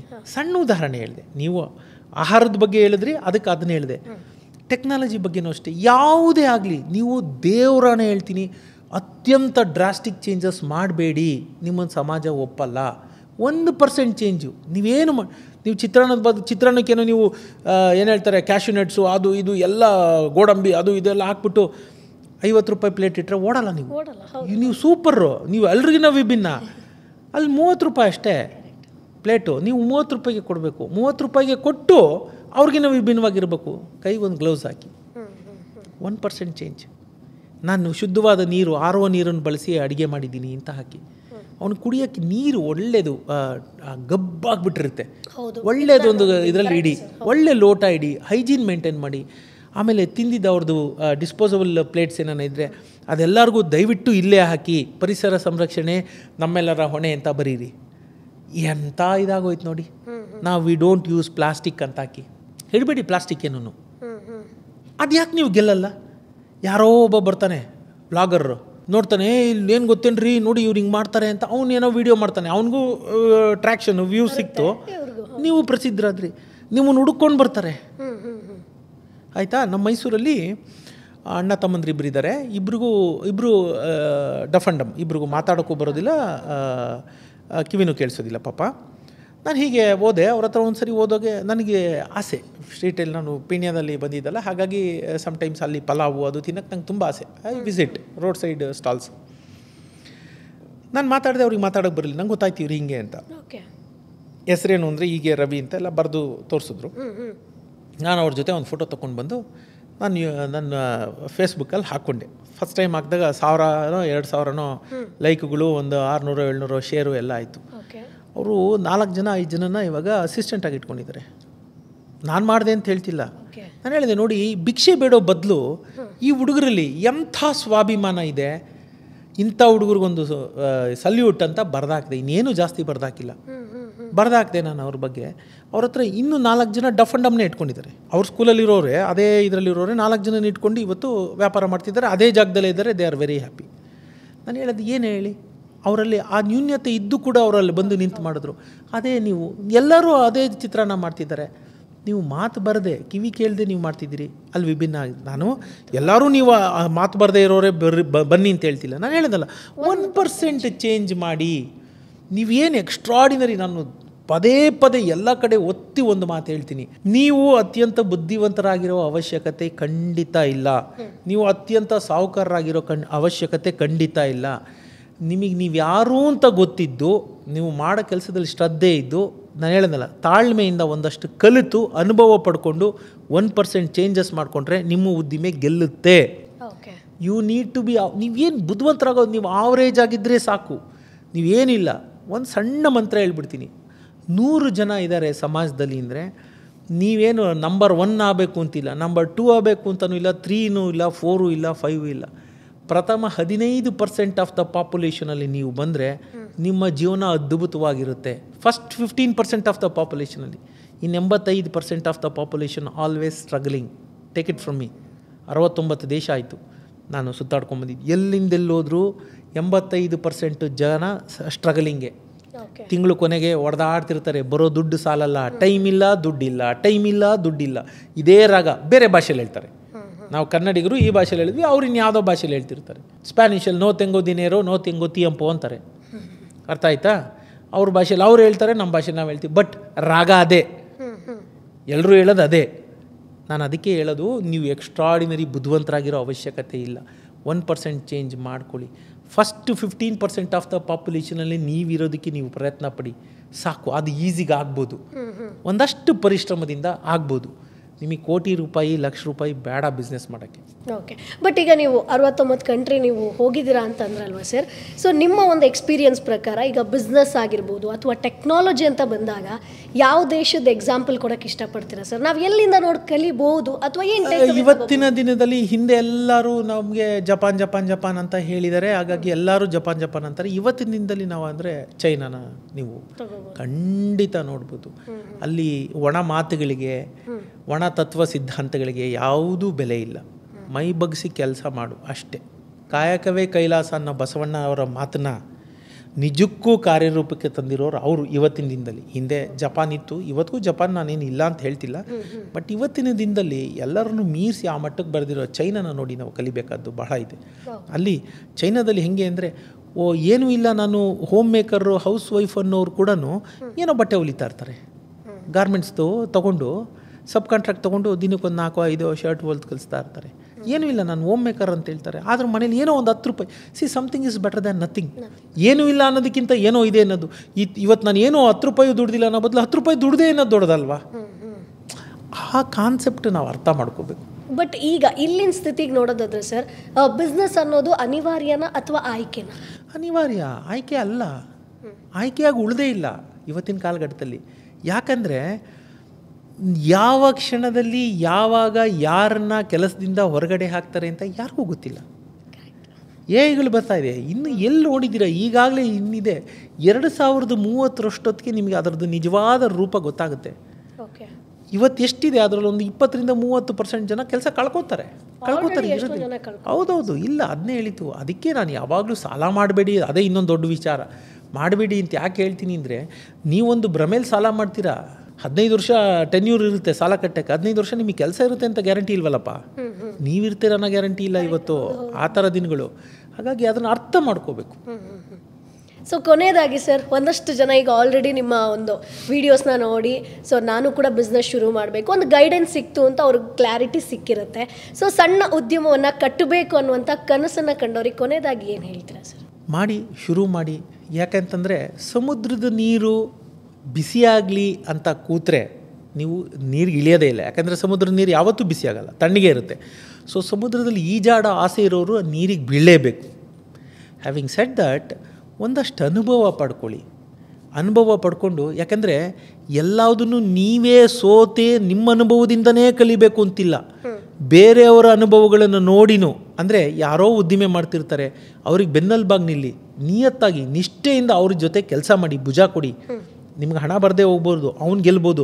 ಅಯ್ಯೋ ಅವನನ್ನು ಸಾಹುಕಾರ ಮಾಡೋಕ್ಕೆ ನಾನು ದುಡ್ದೆ ಅಂತ ನೀವು ಅಂದ್ಕೊಳ್ಳೋ ಬದಲು, ನಾನು ಇಲ್ಲಿಂದ ಒಂದಷ್ಟು ಎಕ್ಸ್ಪೀರಿಯನ್ಸ್ ಅನುಭವಗಳನ್ನ ಹೆಕ್ಕೊಂಡೆ, ನಾಳೆ ನನ್ನ ಬಿಸ್ನೆಸ್ ಮಾಡೋಕ್ಕೆ ಇದೊಂದು. ಈಗ ಸ್ಕೂಲ್ಗೆ ಹೋಗ್ತೀವಪ್ಪ, 8 ವರ್ಷ 10 ವರ್ಷ 12 ವರ್ಷ ಸ್ಕೂಲ್ಗೆ ಹೋಗ್ತೀರಾ. ಏನಕ್ಕೆ ಹೋದ್ರಿ ಸ್ಕೂಲ್ಗೆ? ಕಲಿಯೋಕೆ ಹೋದ್ರಿ ತಾನೆ. ಇದು ಹಂಗೆ 2 ವರ್ಷ ಯಾವುದೋ ಸ್ಕೂಲ್ಗೆ ಹೋದೆ ಅಂತ ಅನ್ಕೋಬೇಕಲ್ವಾ. ಮನಸ್ಥಿತಿ ಬದಲಾಗದೋರ್ತು ಪರಿಸ್ಥಿತಿ ಬದಲಾಗಲ್ಲ. ಮನಸ್ಥಿತಿ ಬದಲು ಮಾಡ್ಕೊಳ್ಳಿ. ಎಲ್ಲದೂ ಸ್ಟಾರ್ಟ್ ಆಗೋದು ಇಲ್ಲಿಂದ. ಇದೊಂದು ನೀವು ಸರಿಯಾಗಿ ಇಟ್ಕೊಂಡಿಲ್ಲ ಅಂದರೆ, ದೇವರಾಣೆ ಹೇಳ್ತೀನಿ. ಇನ್ನೊಂದು ಇದನ್ನು ಟು ಎಂಡ್ ದ ನೋಟ್, ನೀವು ಹೇಳ್ದಂಗೆ ಕೋಟಿ ಇದ್ದವ್ರ ಮಕ್ಕಳೆಲ್ಲ ಸಕ್ಸಸ್ ಆಗಿದ್ದಾರಾ? ಇವತ್ತು ಆಗಿದ್ದಾರಾ? ದುಡ್ಡೇ ಎಲ್ಲ ಆಗಿದ್ದಿದ್ರೆ, ನಾನು ಯಾವತ್ತೂ ಅದೇ ಹೇಳ್ತೀನಿ, ದುಡ್ಡೇ ಎಲ್ಲ ಆಗಿದ್ದಿದ್ರೆ ದೊಡ್ಡ ಸಾಹುಕಾರರ ಮಕ್ಕಳೆಲ್ಲ ಸೂಪರ್ ಸಕ್ಸಸ್ಫುಲ್ ಆಗಬೇಕಾಗಿತ್ತು. ಆಗಿಲ್ಲ. ಯಾರೋ ನಮ್ಮ ತಿಪ್ಪೆಲಿರೋ ಹುಳಗಳು ಹೆಂಗೋ ಮೇಲೆ ಬಂದುಬಿಡ್ತೀವಿ. ಹೆಂಗೆ ಬಂದ್ವಿ? ನಿಮ್ಮ ಮನಸ್ಥಿತಿ, ನಿಮ್ಮ ಮನಸ್ಸು ಸರಿ ಇಲ್ಲ ಅಂದರೆ ಖಂಡಿತ ನಿಮ್ಮ ಕೋಟಿ ದುಡ್ಡಿದ್ರು ನೀವೇನು ಮಾಡಲಾರ್ರಿ. ನಾನು ದುಡ್ಡಿದ್ದಿದ್ರೆ ಏನೋ ಮಾಡಿಬಿಡ್ತಿದ್ದೆ, ಅದೆಲ್ಲ ಮಿಥ್ಯೆ. ನಿಮ್ಮಲ್ಲಿ ಶಕ್ತಿ ಇದ್ದರೆ, ಈಗ ಕೆಂಡ ಇದೆಲ್ಲ ಬೆಂಕಿ, ಅದನ್ನು ನೀವು ಸೀರೆ ಸರಗಲ್ಲಿ ಇಟ್ಟರೆ ಎಷ್ಟೊತ್ತು ಇಡ್ತೀರಮ್ಮ ಅಲ್ವಾ? ಆ ಗಾಳಿನ, ನೀರನ್ನ, ಆ ಅಗ್ನಿನ ನೀವು ತಡೆಯೋಕ್ಕಾಗುತ್ತಾ? ಆಗಲ್ಲ. ಎಲ್ಲೋ ದಾರಿ ಮಾಡ್ಕೊಂಡು ಅವು ತಮ್ಮ ದಾರಿ ಹುಡ್ಕೊಂಡ್ಬಿಡ್ತೀವಿ, ಜಾಗ ಮಾಡ್ಕೊಂಡು ತನ್ನ ದಾರಿ ಹುಡ್ಕೊಂಡ್ಬಿಡ್ತೀವಿ. ನಿಮ್ಮಲ್ಲಿ ನಿಜವಾದ ಶಕ್ತಿ ಇದ್ದರೆ, ದೇವರಾನೇ ಹೇಳ್ತೀನಿ, ಹಣ ಬೇಕು, ಆದರೆ ಹಣ ನಾವು ಅಂದ್ಕೊಂಡಷ್ಟು ಬೇಕಿಲ್ಲ. ನಿಮ್ಮಲ್ಲಿ ಆ ಗುಣ ಇರಬೇಕು, ಆ ಬರ್ನಿಂಗ್ ಫೈರ್, ಆ ಕಿಚ್ಚು ಅಂತ ಹೇಳ್ತೀವಲ್ಲ, ಆಸೆ ಎಲ್ರಿಗೂ ಇರುತ್ತೆ. ನಾನು ಅಂಬಾನಿ ಆಗಬೇಕು ಅಂತ ಯಾರಿಗಿರಲ್ಲ ಆಸೆ, ಎಲ್ಲರಿಗೂ ಇರುತ್ತೆ ಆಸೆ. Desire is not sufficient. Burning desire to achieve something ಅದಿರಬೇಕು. ಸೋಲೇ ಇಲ್ಲ. ನಾನು ಹೇಳ್ತೀನಿ, ನಿಮ್ಮಲ್ಲಿ ಆ ನಿಜವಾದ ಕಿಚ್ಚಿದ್ರೆ ನೀವು ಸೋಲೋದೇ ಇಲ್ಲ. ಇರಲ್ಲ 99 ಜನ ಸುಮ್ಮನೆ ಹೇಳೋದು, ಇಲ್ಲ ನಾನು ಅದು ಮಾಡ್ಬೇಕು, ಇದು ಮಾಡಿ. ಯಾರನ್ನು ಮೆಚ್ಚಕ್ಕೆ ಹೇಳ್ತಿದ್ದೀರಾ? First you are deceiving yourself. ನಿಮಗೆ ನೀವು ಮೋಸ ಮಾಡ್ಕೋತಾ ಇದ್ದೀರಾ. ನಿಮ್ಮನ್ನು ನೆಚ್ಚಿದವ್ರಿಗೆ ಮೋಸ ಮಾಡ್ತಿದ್ದೀರಾ, ಸಮಾಜಕ್ಕೆ ಮೋಸ ಮಾಡ್ತಿದ್ದೀರಾ. ಇವು ಮೊದಲು ನಿಮಗೆ ನೀವು ಮೋಸ ಮಾಡ್ಕೊಳ್ಳೋದು ನಿಂತ್ಕೊಳ್ಳಿ. ಯಾವ ನಿಜವಾಗ್ಲೂ ಮಾಡಬೇಕು ಆ desire to succeed, burning desire to succeed, ಅದಿದ್ದರೆ ಮಿಕ್ಕಿದೆಲ್ಲ ತಾನಾಗಿ ಆಗುತ್ತೆ. Okay, so thank you so much sir. ಈಗ ಒಂದಷ್ಟು ಜನರು ಸಣ್ಣ ಉದ್ಯಮವನ್ನು ನಾನು ಕೂಡ ಕಟ್ಟಬೇಕು ಅನ್ನೋರಿಗೆ ಒಂದಷ್ಟು ಮಾರ್ಗದರ್ಶನವನ್ನು ಕೊಟ್ಟಿದ್ದೀರಾ. So thank you so much sir. ಹಾಗೆ ಸರ್ ಪುಸ್ತಕವನ್ನು, ಈ ಸಣ್ಣ ಉದ್ಯಮವನ್ನು ಹೇಗೆ ಕಟ್ಟಬೇಕು ಅನ್ನೋದು ನಿಮಗೂ ಕೂಡ ಗೊತ್ತಾಗಬೇಕು ಅಂತಂದರೆ ಡಿಸ್ಕ್ರಿಪ್ಷನಲ್ಲಿ ನಾನು ಲಿಂಕ್ ಹಾಕಿರ್ತೀನಿ, ನೀವು ನೇರವಾಗಿ ಬೈ ಮಾಡ್ಬೋದು. ಇನ್ನೊಂದಷ್ಟು ಮಾಹಿತಿ ಸಿಗುತ್ತೆ. ಸೊ ಮೇ ಬಿ ಈಗ ನಾವು ಮಾತಾಡಿರುವಂಥದ್ದು ಆ ಬುಕ್ನ ಒಂದು 10-20% ಇರ್ಬೋದಾ ಸರ್? ಅದಕ್ಕಿಂತ ಕಡಿಮೆ. ಯಾಕೆಂತಂದರೆ ಈಗ ನಾವು ಒಂದ್ಸರಿ ನಾವು ಯಾರು ಅಂತ ತಿಳ್ಕೊಂಡ್ಮೇಲೆ ಫಾರ್ಮ್ಯಾಟ್, ಬಿಸ್ನೆಸ್ ಫಾರ್ಮ್ಯಾಟ್ ಯಾವುದು ಅಂತ ಆಗಬೇಕು. ಎಷ್ಟೋ ಜನಕ್ಕೆ ಅದನ್ನು ನಾವು ಏಕ ವ್ಯಕ್ತಿ ಮಾಲೀಕ ಸಂಸ್ಥೆ ಅಂತೀವಿ, ಪ್ರೊಪ್ರೈಟರ್ಶಿಪ್ ಅಂತೀವಿ, ಅಥವಾ ಪಾರ್ಟ್ನರ್ಶಿಪ್ ಮಾಡಬೇಕು, ಅಥವಾ ಪ್ರೈವೇಟ್ ಲಿಮಿಟೆಡ್ ಮಾಡಬೇಕು, ಹೇಗೆ ಮಾಡಬೇಕು, ಯಾವ್ದು ಮಾಡಿದ್ರೆ ಒಳ್ಳೆಯದು, ಈ ಎಲ್ಲ ಒಂದಷ್ಟು ದುಡ್ಡು ಇರುತ್ತೆ. ಅವ್ರಿಗೇನು 30,000ದಿಂದ ಸ್ಟಾರ್ಟ್ ಮಾಡಬೇಕು ಅಂತಿಲ್ಲ, 30-50 ಲಕ್ಷ ಹಾಕಿ ಮಾಡಬೇಕು ಅಂತಿರುತ್ತೆ. ಆದರೆ ಕನ್ಫ್ಯೂಷನ್ಸ್ ಇರುತ್ತೆ. Whether I should go for a partnership or proprietorship or private limited, ಈ ರೀತಿಯ ಸಂದಿಗ್ಧಗಳಿರುತ್ತೆ. ಆಮೇಲೆ ಪ್ರೈವೇಟ್ ಲಿಮಿಟೆಡ್ ಅಂತೇನೋ ನಿರ್ಧಾರ ಮಾಡ್ತೀರಿ. ನಿರ್ಧಾರ ಮಾಡಿದ್ರೆ ಅದಕ್ಕೆ ಬೇಕಾಗಿರುವಂಥ ಕಾಗದ ಪತ್ರಗಳೇನು, legal documents needed to do that, ಆ ಥರ ತುಂಬ GST ಇಂದ ಹಿಡಿದು 120 ಪ್ಯಾನು, ಹಾಗೆ ಇಟ್ಸ್ ಅ ಡಿಫ್ರೆಂಟ್ ಎಂಟಿಟಿ. ಅರ್ಥ ಆಯ್ತಾ? ಅದಕ್ಕೆ ಏನೇನು ಬೇಕು, ಅದಕ್ಕೆ ಬೇಕಾಗದಂತಹ ಆಲ್ ಲೀಗಲ್ ಡಾಕ್ಯುಮೆಂಟ್ಸ್ ಏನೇನು ಬೇಕು, ಸ್ಟೆಪ್ ಬೈ ಸ್ಟೆಪ್. GST ಬೇಕು ಅಂದರೆ GST ಹೆಂಗೆ ಅಪ್ಲೈ ಮಾಡಬೇಕು, ಸ್ಟೆಪ್ ಬೈ ಸ್ಟೆಪ್ ಯಾವ ವೆಬ್ಸೈಟ್ಗೆ ಹೋಗಬೇಕು, ಹೇಗೆ ಅಪ್ಲೈ ಮಾಡಬೇಕು ಅನ್ನೋದ್ರಿಂದ ಹಿಡಿದು, ಅಲ್ಲಿ ಏನು ಹೇಳ್ತಾರೆ, ಇಂಗ್ಲೀಷಲ್ಲಿ ಹೇಳ್ತಾರೆ, ಇದು ಫಾರ್ ಡಮ್ಮೀಸ್ ಅಂತ ಬರೀತಾರಲ್ಲಿ, ಅಂದರೆ ಮುಟ್ಟಾಳರಿಗೆ ಅನ್ನೋ ಥರದಲ್ಲಿ. ನಾವು ಆ ರೀತಿ ನಾವು ಆ ಸಂಸ್ಕಾರ ಉಳ್ಳ ಜನ ಅಲ್ಲ. ಹಾಗಾಗಿ ಇಲ್ಲಿ ಹೆಂಗೆ ಅಂದರೆ, ಒಂದು ಚಿಕ್ಕ ಮಗುಗೆ ಕೈ ಹಿಡಿದು ಸ್ಟೆಪ್ ಬೈ ಸ್ಟೆಪ್ ಹೆಂಗೆ ನಾವು ಹೆಜ್ಜೆ ಹೇಳ್ಕೊಡ್ತೀವಿ ಆ ರೀತಿ ಅಲ್ಲಿ ಸ್ಟೆಪ್ ಬೈ ಸ್ಟೆಪ್ GST ಪೋರ್ಟಲ್ಗೆ ಹೋಗಬೇಕು ಅಂದರೆ www.GST ಇದಕ್ಕೆ ಹೋಗಿ ಆಮೇಲೆ ಅದು ಈ ಥರ ನೀವು ಓದೋದಾಗ ಇದು ಬರುತ್ತೆ ಅವಾಗ ಇದನ್ನು ಒತ್ತಿ ಆ ಥರ ಕೂಡ ಎಕ್ಸ್ಪ್ಲೈನ್ ಮಾಡ್ಕೊಂಡು ಹೋಗಿದ್ದೀನಿ.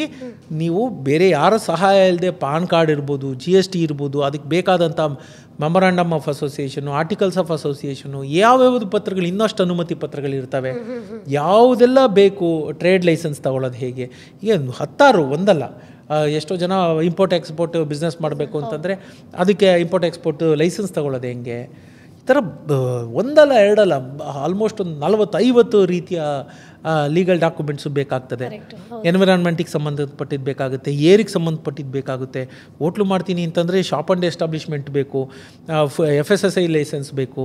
ಹಾಗೆ ಎಷ್ಟು ಯಾವ್ಯಾವ ಥರದ್ದು ಬಿಸ್ನೆಸ್ ಮಾಡೋಕ್ಕೆ ಯಾವ್ಯಾವ ಥರದ್ದು ಬೇಕು ಎಲ್ಲ ವಿಷದವಾಗಿ ಅಲ್ಲಿ ಬರೆದಿದ್ದೀನಿ. Super sir. ಸೊ ಹಾಗಾಗಿ ಈಗ ನಾವು ಒಂದು ಫಸ್ಟ್ ಸ್ಟೆಪ್ ಏನಿಡಬೇಕು ಅನ್ನೋದ್ರ ಬಗ್ಗೆ ಕ್ಲಿಯರ್ ಕಟ್ ಆಗಿ ಸರ್ ಗೈಡೆನ್ಸ್ನ ಕೊಟ್ಟಿದ್ದಾರೆ. ಸೊ ಆ ಸಣ್ಣ ಉದ್ಯಮವನ್ನು ನಿಮ್ಮ ಒಂದು ಕನಸನ್ನು ನನಸು ಮಾಡ್ಕೊಳ್ಬೇಕು ಅಂತಂದರೆ ಇಮಿಡಿಯೇಟ್ ಆಗಿ ನೀವು ಈ ಬುಕ್ನ ಪರ್ಚೇಸ್ ಮಾಡಿ ಕಂಪ್ಲೀಟ್ ಆಗಿ ಓದ್ಕೋಬಹುದು. ಆಗ ಇನ್ನಷ್ಟು ಕ್ಲಿಯರ್ ಕಟ್ ಆದಂಥ ಪಿಕ್ಚರ್ಸ್ ಸಿಗುತ್ತೆ. ಸೊ ನೀವು ಕೂಡ ಬಿಸ್ನೆಸ್ಸಲ್ಲಿ ಸಕ್ಸಸ್ ಆಗಬೇಕು ಅನ್ನುವಂಥದ್ದು ನಮ್ಮ ಕೂಡ ಆಸೆ. ಸೊ ಈ ಬಾಸ್ಕಾಸ್ಟ್ ಎಪಿಸೋಡ್ ಸಾಕಷ್ಟು ಮಾಹಿತಿಯನ್ನು ನಿಮಗೆ ಕೊಟ್ಟಿದ್ದೀವಿ ಅಂತ ಅನ್ಕೊಳ್ತೀವಿ. ಸೊ ಮುಂದಿನ ಎಪಿಸೋಡಲ್ಲಿ ಮತ್ತೆ ನಿಮ್ಮನ್ನ ಭೇಟಿ ಆಗ್ತೀನಿ. ಅಲ್ಲಿವರೆಗೂ ಬೈ ಬಾಯ್. ಬಾಸ್ ವಾಲಾ, ಬಿ ದ ಬಾಸ್.